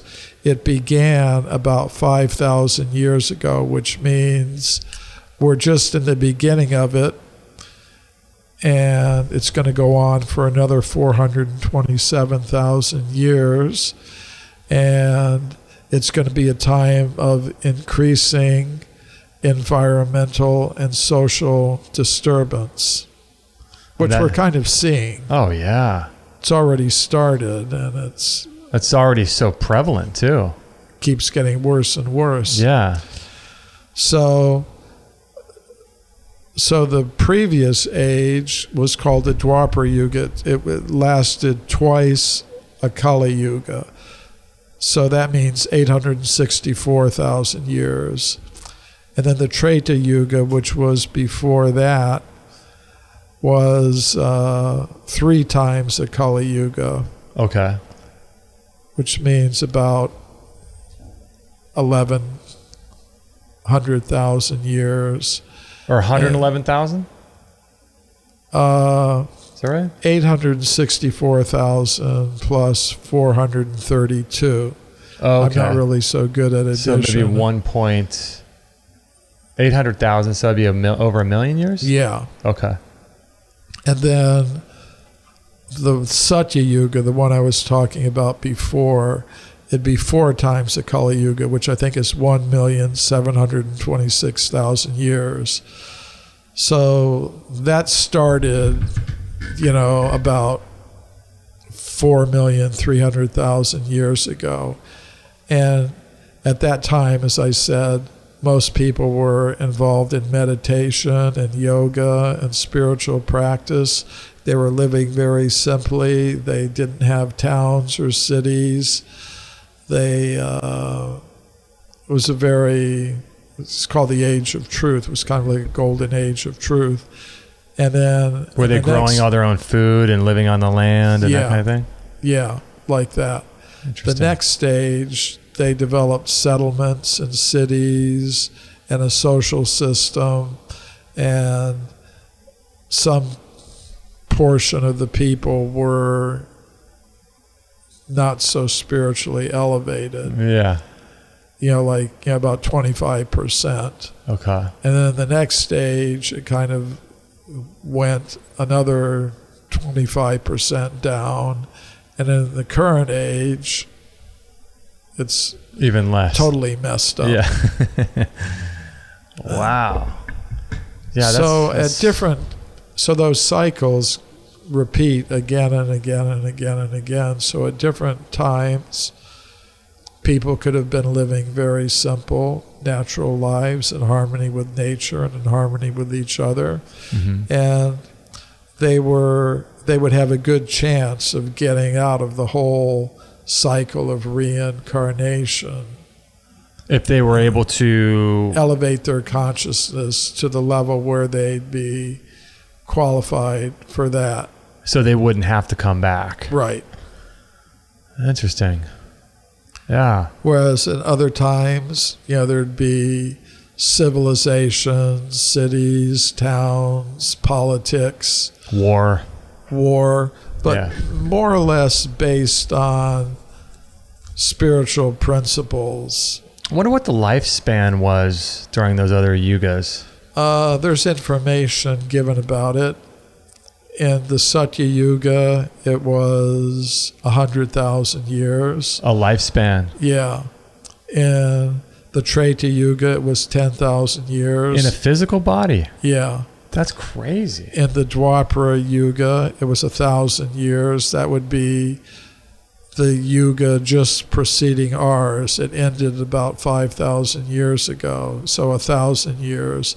And that kind of lines up with a lot of the biblical information. In Genesis and all that extreme longevity. That this one was living 900 years or 1,000 years or something like that. Do we know what, is there any... And then in the Kali Yuga, it's 100 years maximum, and it decreases as the Kali Yuga goes on.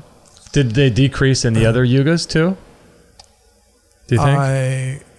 I would guess so. But I'm not, it's not really specified. What do you think was going on with their physical bodies like when someone in the other yuga was, if their lifespan is 100,000 years, let's say, at 50,000 years, what do you think their body looked like? Do we have any writings on that or any? There's some information that they just were able to, there wasn't old age as we experience it. They would just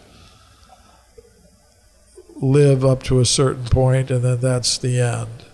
Isn't that wild? Because I've often thought about, like, even biblically, the Methuselah was supposed to have been 969 years old. Yeah. And I often wonder, did they age, was someone who was 969 years old, like if you think of today's aging process with like a little baby, after 2 years, they obviously look different than the baby when they were first born. After 3 years. So was it the same in terms of the numbers back then? So when someone who was, would they have still looked like a 2-year-old, but they were, 70? Well, you know what I mean? Or did they get up to maybe 30 years old and then they just didn't age much after that? It seems like it's more like that. Think so? I'm not, I'm just speculating. Yeah, it's hard to tell. The information that's given in the Puranas is simply, in Satya Yuga, they lived 100,000 years. In Treta, 10,000. In Dwapara Yuga, 1,000. Right. In Kali Yuga, our age, 100 maximum, and decreasing. We're decreasing fast because our lifespan now, they're saying, is mid-70s, and we're only 5,000 years into this yuga? Is that right? Yeah. That's quick. Yeah.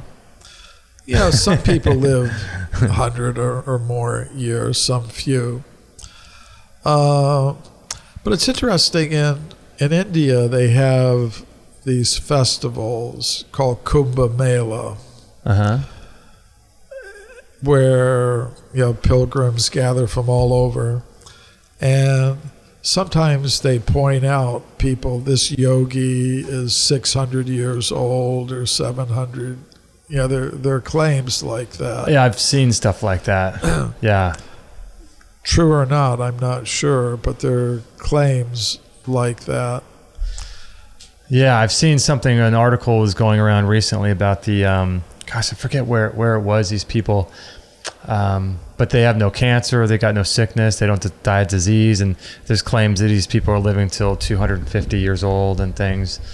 I don't know, without going there and researching and looking and seeing, but because at some point you're looking at the inability to look at correct and information with birth certificates and things like that. So it's hard to really know, Yeah. Wow. So what age was? So you're 4 million years ago, or dinosaurs were around 65 million years ago. If you accept, all the conventional dating methods, but. How reliable is conventional dating methods, do you think? They seem to be, it all depends who you're asking. If you're asking a young earth Christian creationist who believes the world is 6,000 or 10,000 years old, they would tend to say they're not very reliable at all.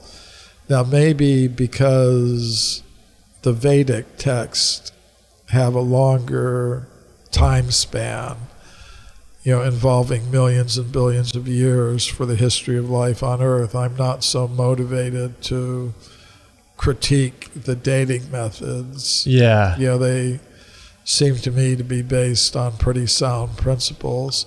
Yeah.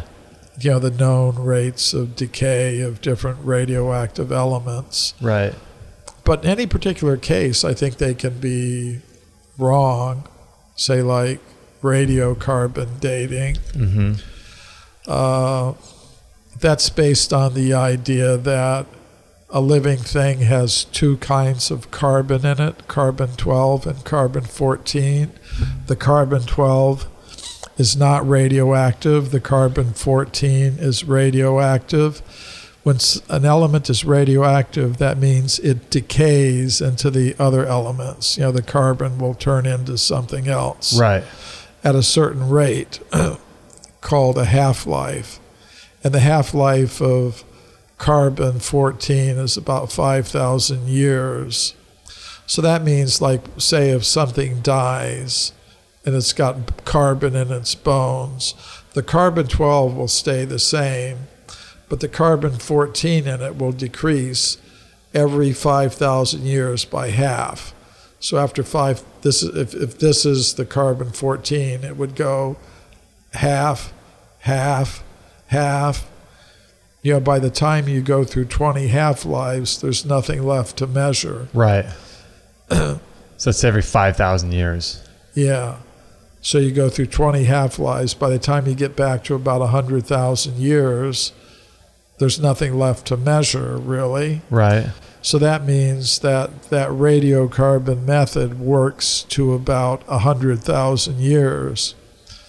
But say, what if you have a human bone? And there are cases like this that I talk about in my book, Forbidden Archaeology.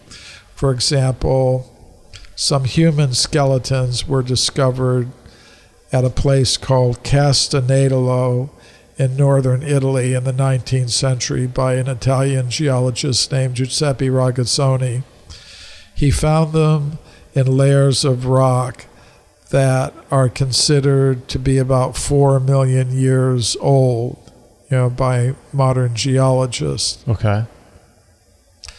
So, and he looked very carefully to see if there were any fissures or any earth movements that had taken place. Something that could have... So he concluded that the bones belong in the layer in which they were found, which is about 4 million years old. So let's say, okay, you've got a bone that is allegedly 4 million years old, and you do a radiocarbon date on it, a carbon-14 date on it.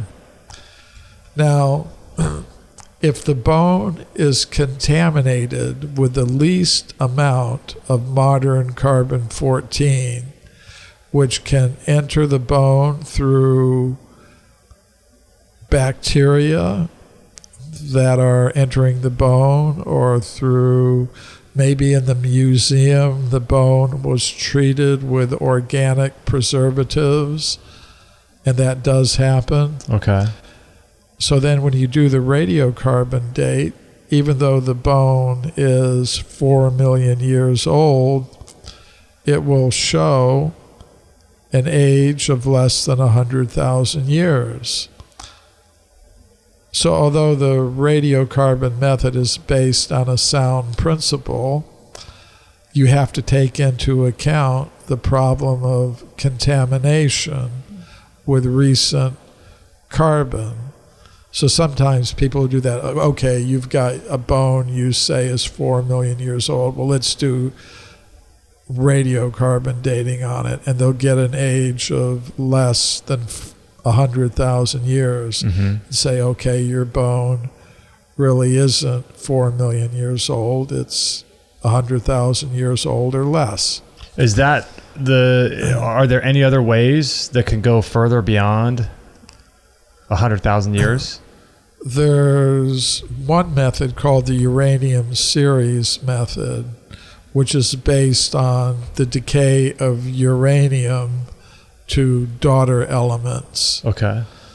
So that can give ages of 3 or 4 or 500,000 years. At the most? But yes. But if we're talking about bones that are millions of years old, there isn't any scientific method you can directly date the bone by. That's why I've mentioned in many of the cases that we've talked about, this bone was found in layers of rock that geologists consider to be 4 million or 50 million or whatever million years old. For example, if scientists find dinosaur bones, they believe the dinosaurs went extinct 65 million years ago, so there's no method they can use to date the bone directly. They have to date it according to the elements age they're in of the strata in which it's found. Okay. Yeah. Yeah. So those are some of the intricacies you can get into when you're dealing with a forbidden archaeology topic. Yeah, that's fascinating. But basically, my methodology as far as the dates go, well, maybe the dating methods are all wrong. If somebody wants to admit that, then that means, well, we don't know how old anything is, and we've got nothing to talk about. Yeah, everything's just done. Everything's answered. Fine. That's fine with me. Yeah. But basically, I use it as a framework of discussion. If you're going to discuss with somebody, you've got to have, if I'm going to talk with scientists today, we've got to have some agreeable framework. Yeah. So my position is to say, according to methods that you consider reliable, the age of this formation is, let's say, 50 million years. So how do you explain the presence in that layer of rock of this human bone or human artifact? Yeah. You know, it's, so I'm kind of putting it on them. Yeah, you're using something that's according to methods that you consider reliable, dating methods that you consider reliable. This formation is so and so many million years old. So how do you explain the presence of this human footprint or human artifact or human bone in a layer of rock so old? Have they ever tried to come back and say, oh, we made a mistake in dating this particular sediment in this rock, and we were wrong because now there's evidence showing that there's a bone here? So to sort of save face so that they can come back and say this particular rock isn't as old as we thought it was? Not in any of the particular cases that I've been dealing with. Yeah. But seems like they'd want to. Well, but they usually choose to reinterpret the human evidence. Yeah. And there's an example of that from just last year. There were some archaeologists doing some excavations at Ulduvai Gorge, and they discovered, it's really a small thing, a finger bone. It's actually called a fifth manual proximal phalanx. That means the fifth finger of the hand. Okay. The proximal bone, you see each finger bone is made of 3 bones. Mm-hmm. The one closest to the palm is called the proximal one. Okay. So they found this bone, a finger bone. And whereabouts did they find it? In Ulduvai Gorge, which is in Africa. And they studied this bone very carefully. This is what scientists do. They measured it very carefully, and they compared it with the measurements of the same bone from several species of apes and monkeys, you know, gorillas, chimpanzees, orangutans. They compared it with similar finger bones from different kinds of ape men, Australopithecus, Homo habilis. And they also compared it with modern human finger bones of the same kind. And they found it fit squarely within the modern human finger bone measurements. Okay. And was different from any of the apes or monkeys or ape men. But the key point is it was found in a layer of rock 1,840,000 years old. So in their scientific report, you know, the scientists said, well, we found this finger bone. It's just like modern human finger bones, Homo sapiens, but we can't call it that because of the age of the strata in which it was found. It's almost like their own paradigm is limiting their ability to do any further research. Well, it's bizarre. just a very current example of the knowledge filtering process that I'm talking about. So, Wow. it's just interesting. Yeah. So they just sort of either try to explain it away by anomalies, or this couldn't be, or just try to come up with something. Even though the evidence is staring them in the face, and they've conducted this huge statistical study, comparing the measurements of this finger bone to finger bones of apes, monkeys, ape men, and modern humans, they find it fits exactly in the modern human group, but they say we can't call it Homo sapiens because of the age. Now they're talking to other scientists who are sharing the same paradigm. So they're accepting that. Yeah. That's bizarre. That's It is bizarre. Maybe I should write a book called Bizarre Archaeology. Bizarre Archaeology. Man, it's just I don't know. I mean, I guess the structure is set up in such a great way, because there's so many benefits and privileges that are handed out to people in society, from governments, from universities, institutions, where you have this reputation that's nice to maintain. You have a lifestyle that's nice to maintain, a nice career and a job that you want to keep. And so to question anything that's outside of the mainstream, you're risking all of this stuff that makes our lives nice, and to be able to pay our rent and our mortgage and our bills, and to have prestige and tenure at a university. I mean, it's a beautiful system, because it is. It perpetuates itself, and it perpetuates the inability for people to question what's going on. It's beautiful in that way. I couldn't put it better myself. Yeah, I mean, from their perspective, it helps.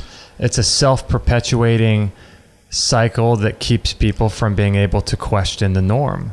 And when there was a university student, I'm sorry, not university student, but a university professor in Florida, who was he was writing some papers about the what happened at the Sandy Hook shooting, and he was questioning some of the stuff that was going on.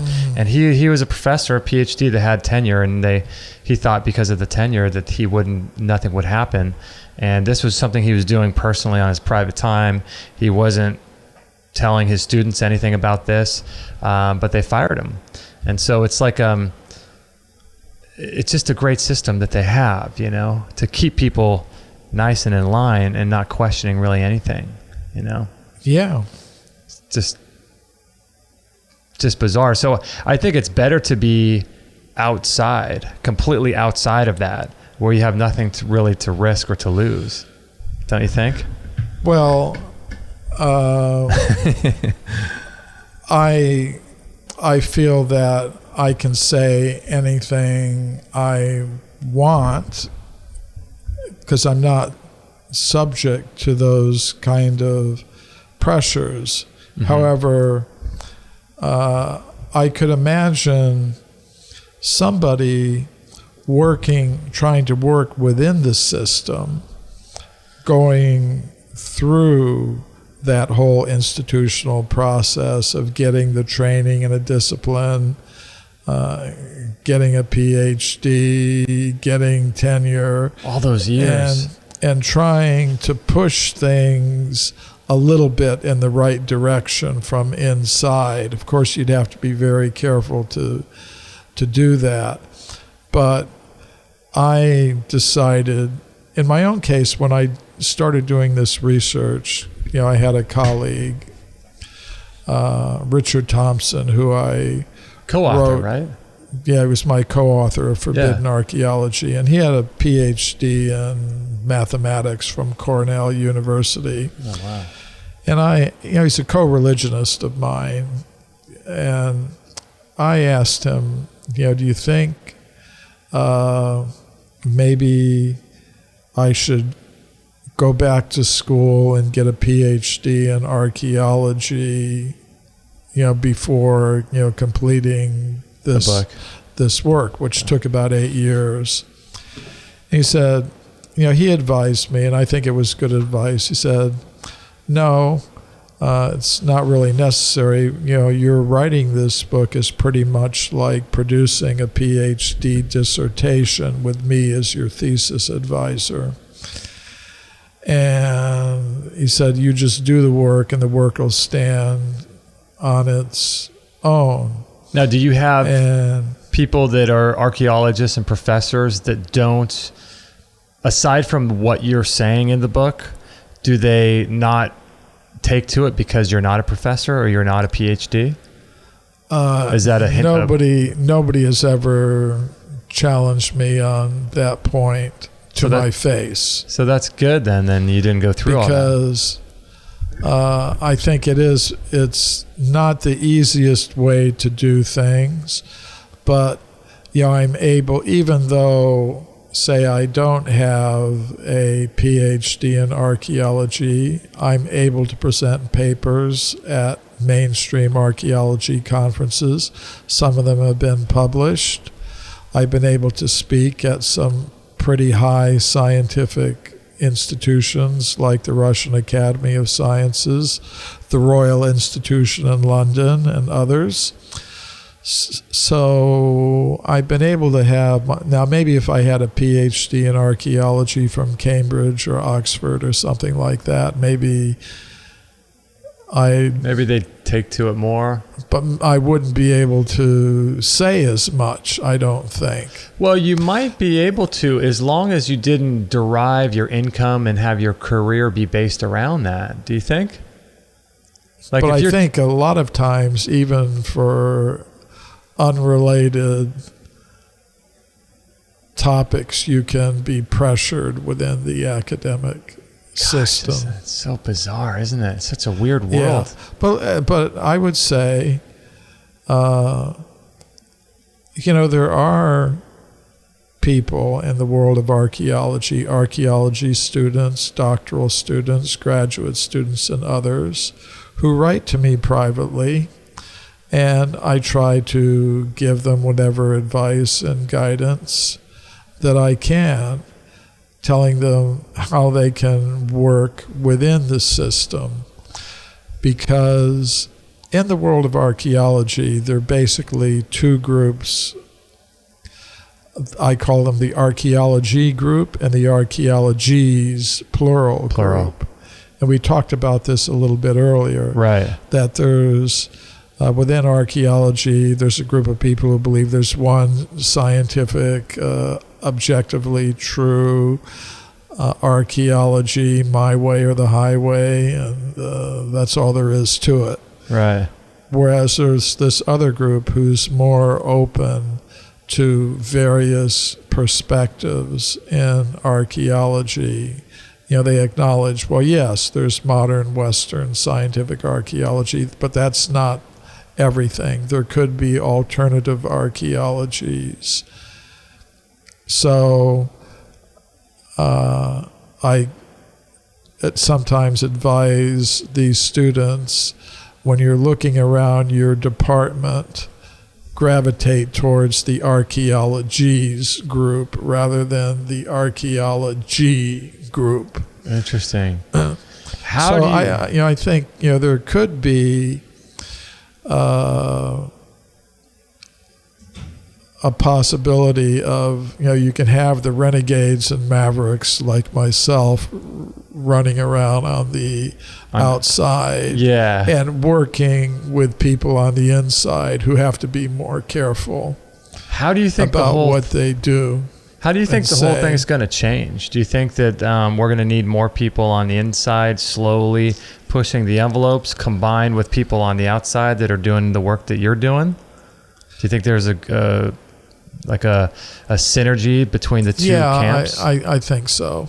Yeah. And I would say, and again, this is something I touched on a little bit earlier, some changes in the education system where we get diversity.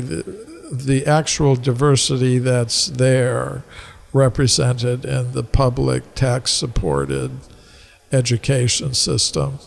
Because I think it's a very unstable situation for what I would call the fundamentalist materialist, whose worldview is pretty much dominant in science today. It's a very unstable situation for them. Because, say, in America, Gallup surveys have been done about people's belief in the paranormal, UFOs, extraterrestrials, human origins, and evolution. Mm-hmm. And, say, on the question of human origins, a majority of the American people, about 60%, according to Gallup surveys, believe that humans have been around since the beginning. 60% of people. Yes. Now that could be, and it obviously probably is, because of the biblical Christian beliefs of a lot of these people. Right. And, they don't believe humans evolved from apes. They do tend to believe in a young Earth. Uh-huh. Now that would be a difference I would have with them. Right. But on the point, humans have been around since the beginning, I would agree. We didn't evolve from the apes, I would agree. And that's something that completely goes against what the official curriculum is in the education system. And scientists consider it problematic that such a huge percentage of the American people have a belief that counters what is being promoted by the scientific establishment through the education system. And it's also the same with paranormal. Huge percentages of people claim to have had paranormal experiences, mm-hmm. Things that are completely denied by the scientific establishment and its education system. Mm-hmm. Same with extraterrestrials and UFOs.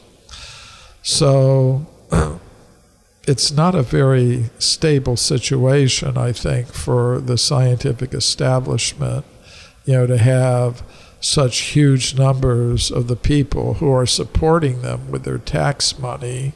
Who are also believing other things than what they're saying. Believing other things. Yeah. I think it's possible at a certain point. I mean, there's so many political and financial problems today that people have so much else on their minds. Right. But if things kind of settle down a little bit, I think that tax-paying public might start thinking, why are we paying people to teach us things we don't really accept? Yeah, and I think it has a lot to do with, I think human nature just really loves to have, you watch the news and it's always the authorities say this and it's always this use of language with the authorities and this and that. And I think humans like to be told what to do, and we like to have a leadership, and we like to have confidence that they feel confident about telling us how the world works. And there's something that's weird about that. And for there to be issues with science and questioning the authority that science has in our current system, our current school system, it doesn't help them at all if you have a bunch of people that are questioning everything they're trying to say to us. And that way, if we don't question, if we just freely accept everything that's handed to us, that's better for them. It's just better to have a population full of people that just accept what you say. It's just easier. Yeah, I think there are some reasons for that. I think it's been, like we set our goals and our values and our ambitions based on our sense of identity. If I think I'm an American man, then, I behave like that. Certain way. And through the monopoly they have in the education system, scientists have been able to dictate to people their sense of identity, and basically they're telling them, you're purely material beings. You're machines made of molecules in competition with each other for survival. And they've managed to erect on that sense of identity a whole system, economic system, political system, cultural system that benefits certain people. Mm-hmm. You know, if people define their existence in a purely material way, they begin to think that to produce and consume more and more material things is the main purpose of human life. And that process of production and consumption generates wealth, and the wealth flows into certain pockets, and there's a whole economic and financial and political and cultural system that's based on that. If people had a different sense of identity and thought, okay, I'm a being of pure consciousness, you're a being of pure consciousness, we're all beings of pure consciousness, let's satisfy our material needs in the most simple, easy, natural, efficient, and fair way possible. Right, because we love each other. Right. The whole economic, political, cultural, financial system that we have now would completely collapse. Crumble. It would, people might begin to think, well, let's put less energy into production and consumption of material things and put more energy into developing the resource of consciousness, and they would have a civilization based on that. Wouldn't that be nice? That's, and I think the kind of civilization we have is kind of based on how many people we have with certain kinds of identities and associated values, goals, and ambitions. Uh-huh.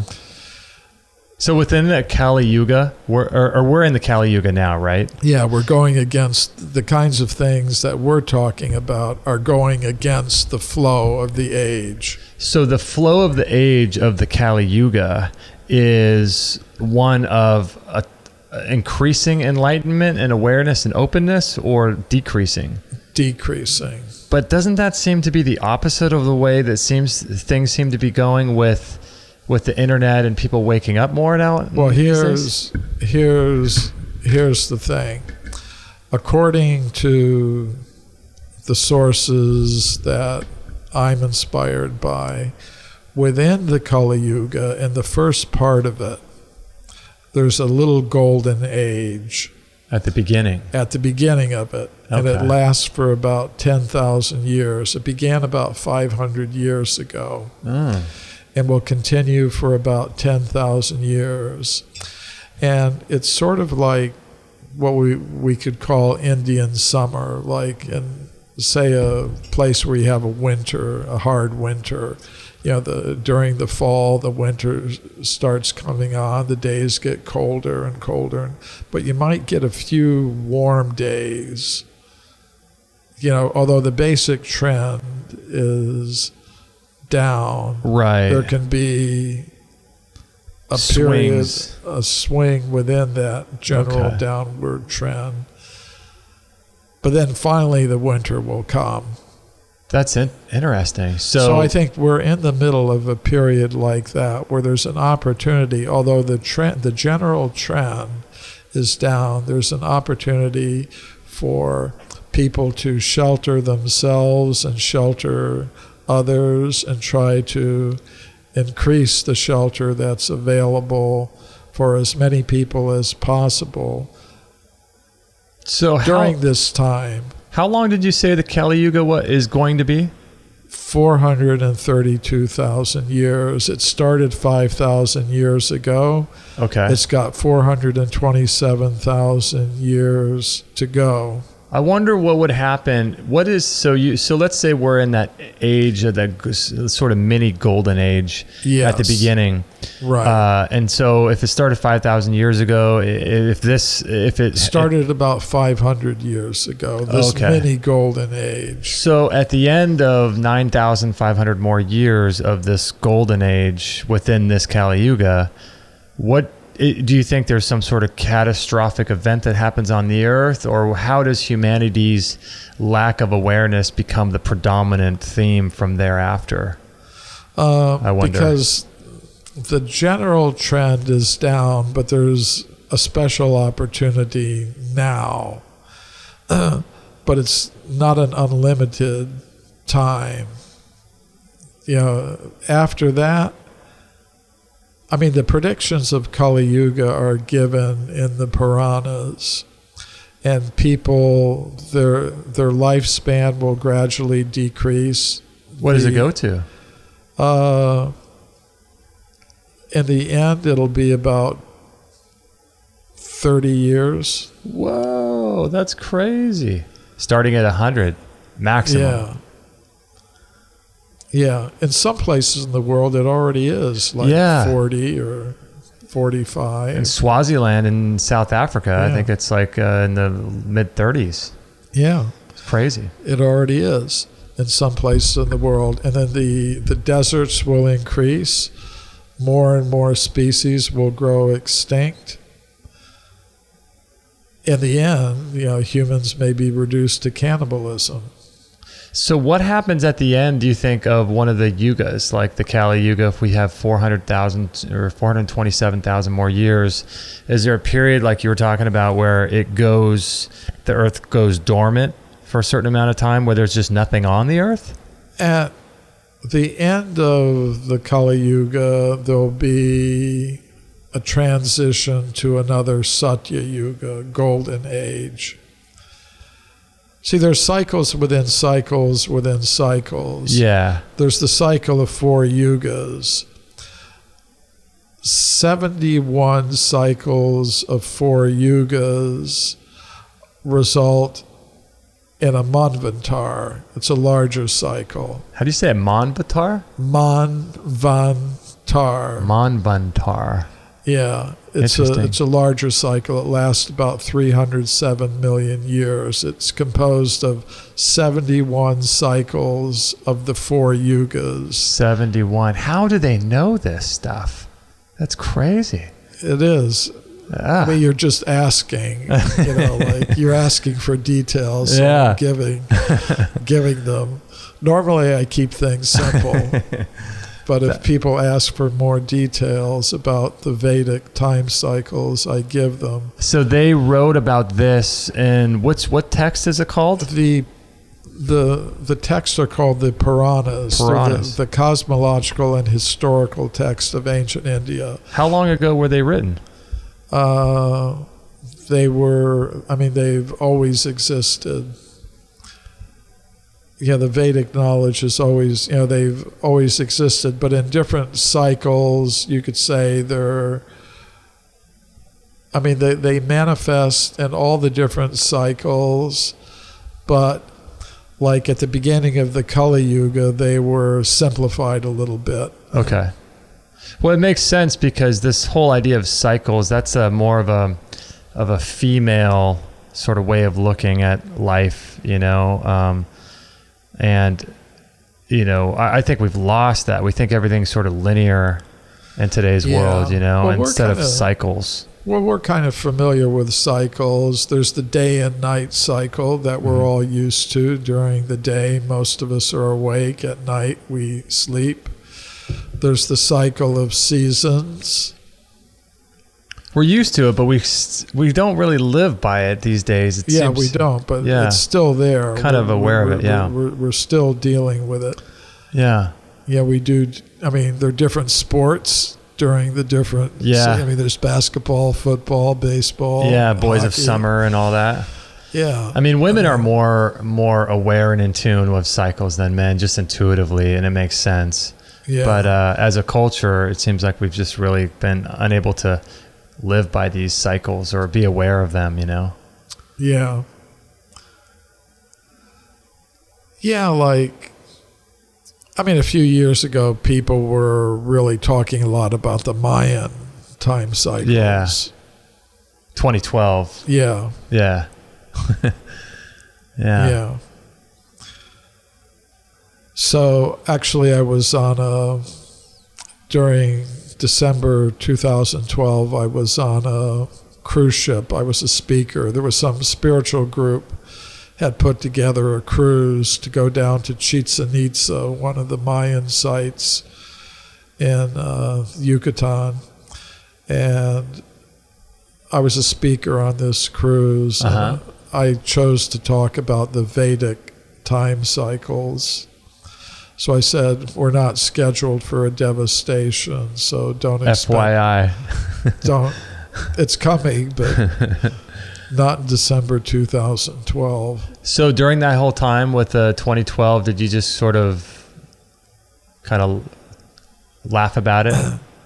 Well, from my sources of information, there wasn't going to be a devastation. And I think a lot of the people who really had deeply studied it, and the Mayan elders and others were saying, no, it's not going to be a devastation. It's going to be a transition. So expanding awareness or something. It's past history. Yeah. It's 2016 now. And yeah. We're still here. We're 4 years beyond that. But yeah, when that was going on, it was the biggest thing ever. And then, the whole thing in 1999 with the switch over to 2000, all these things just sort of blow over. Yeah.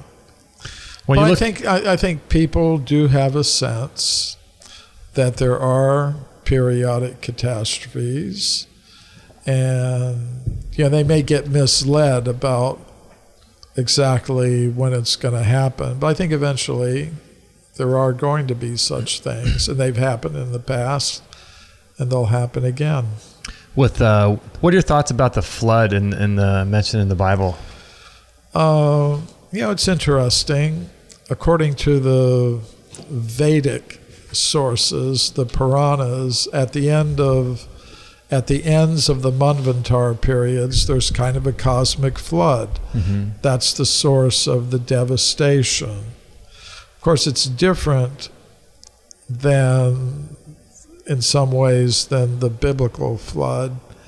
There's the idea that the universe is like a globe, and the bottom part of the universe is filled with an ocean, and that at certain times that ocean expands and rises up. It's not like a normal flood. It's more or less like a cosmic flood. Say that again? Like the Earth would be a globe? The universe. Oh, the universe. Is a globe. Okay. And the different planets are floating within that globe. But the bottom part of it is occupied by an ocean. And at different times, that ocean comes up. Like the tide? Yeah. Okay. And covers over the planets. Oh. So that like would be the Earth. That would be considered a devastation, a flood. Huge flood. Wow. Never heard that one before. Well, once I was at an archaeology. It was a meeting of the World Archaeological Congress, and it was held on the Dead Sea in Jordan a couple years ago. 2012, I think it was. Okay. And I was talking about how a famous archaeologist used a psychic as part of his research. And one of the archaeologists said the same thing. Well, I've never heard that before. And I said, well, that's what I'm here for, to tell you things you already haven't heard about.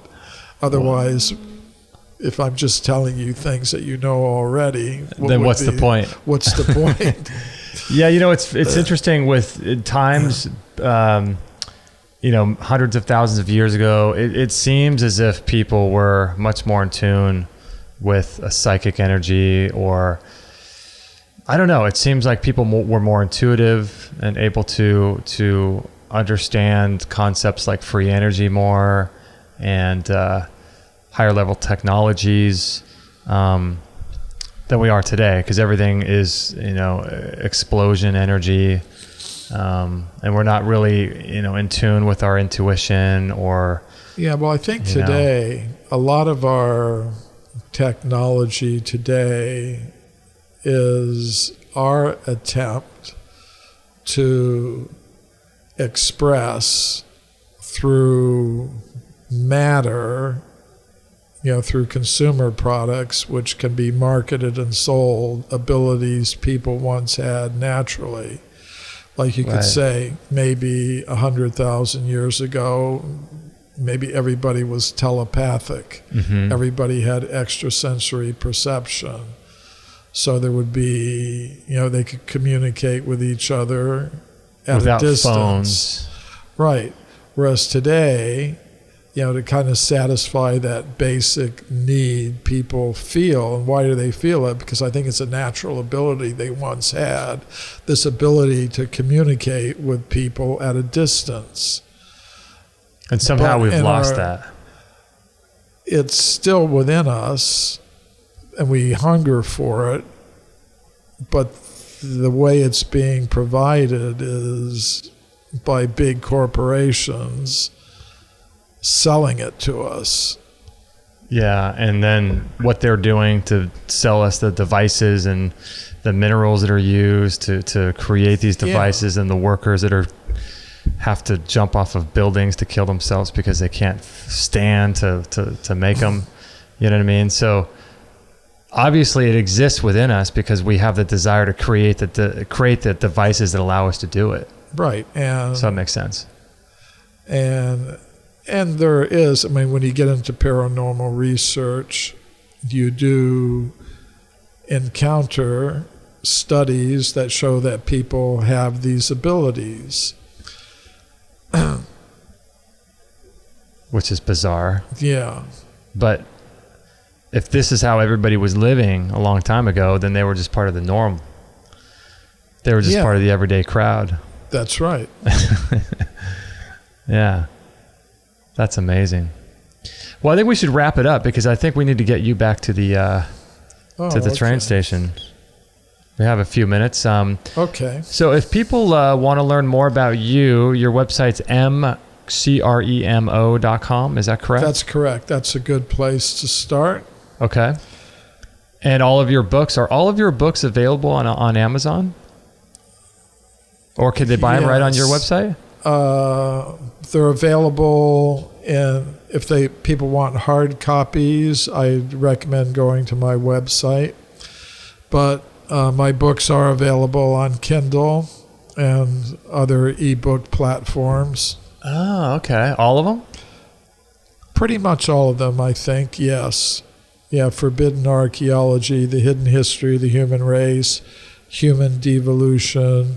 I think even My Science, My Religion is now available as a Kindle book. Yes.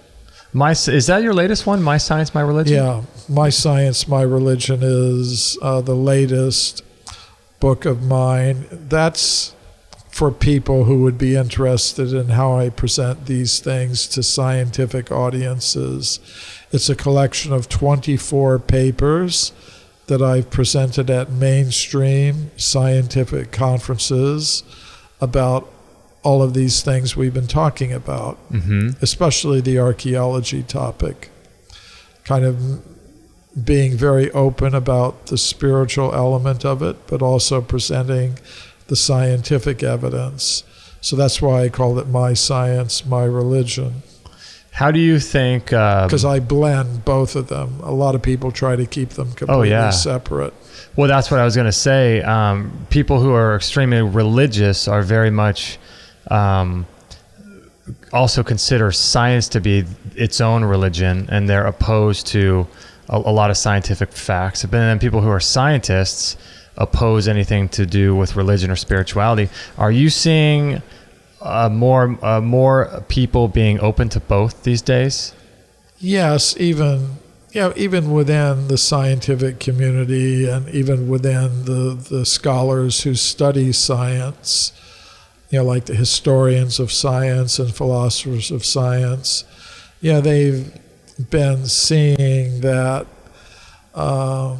this attempt to completely divorce science and religion is something that really doesn't reflect the truth about science historically. Mm-hmm. For example, Sir Isaac Newton, the founder of modern physics, and he was writing about all kinds of things. He wrote his books about physics and optics, but he also wrote about alchemy and all kinds of spiritual things, and he regarded it all as one unified system. Mm-hmm. Of course, today, scientists tend to ignore, what he wrote about alchemy and paranormal topics. They just pick and choose what they like, right? But so it's just not true that science and religion have always been separate. It's kind of a modern myth,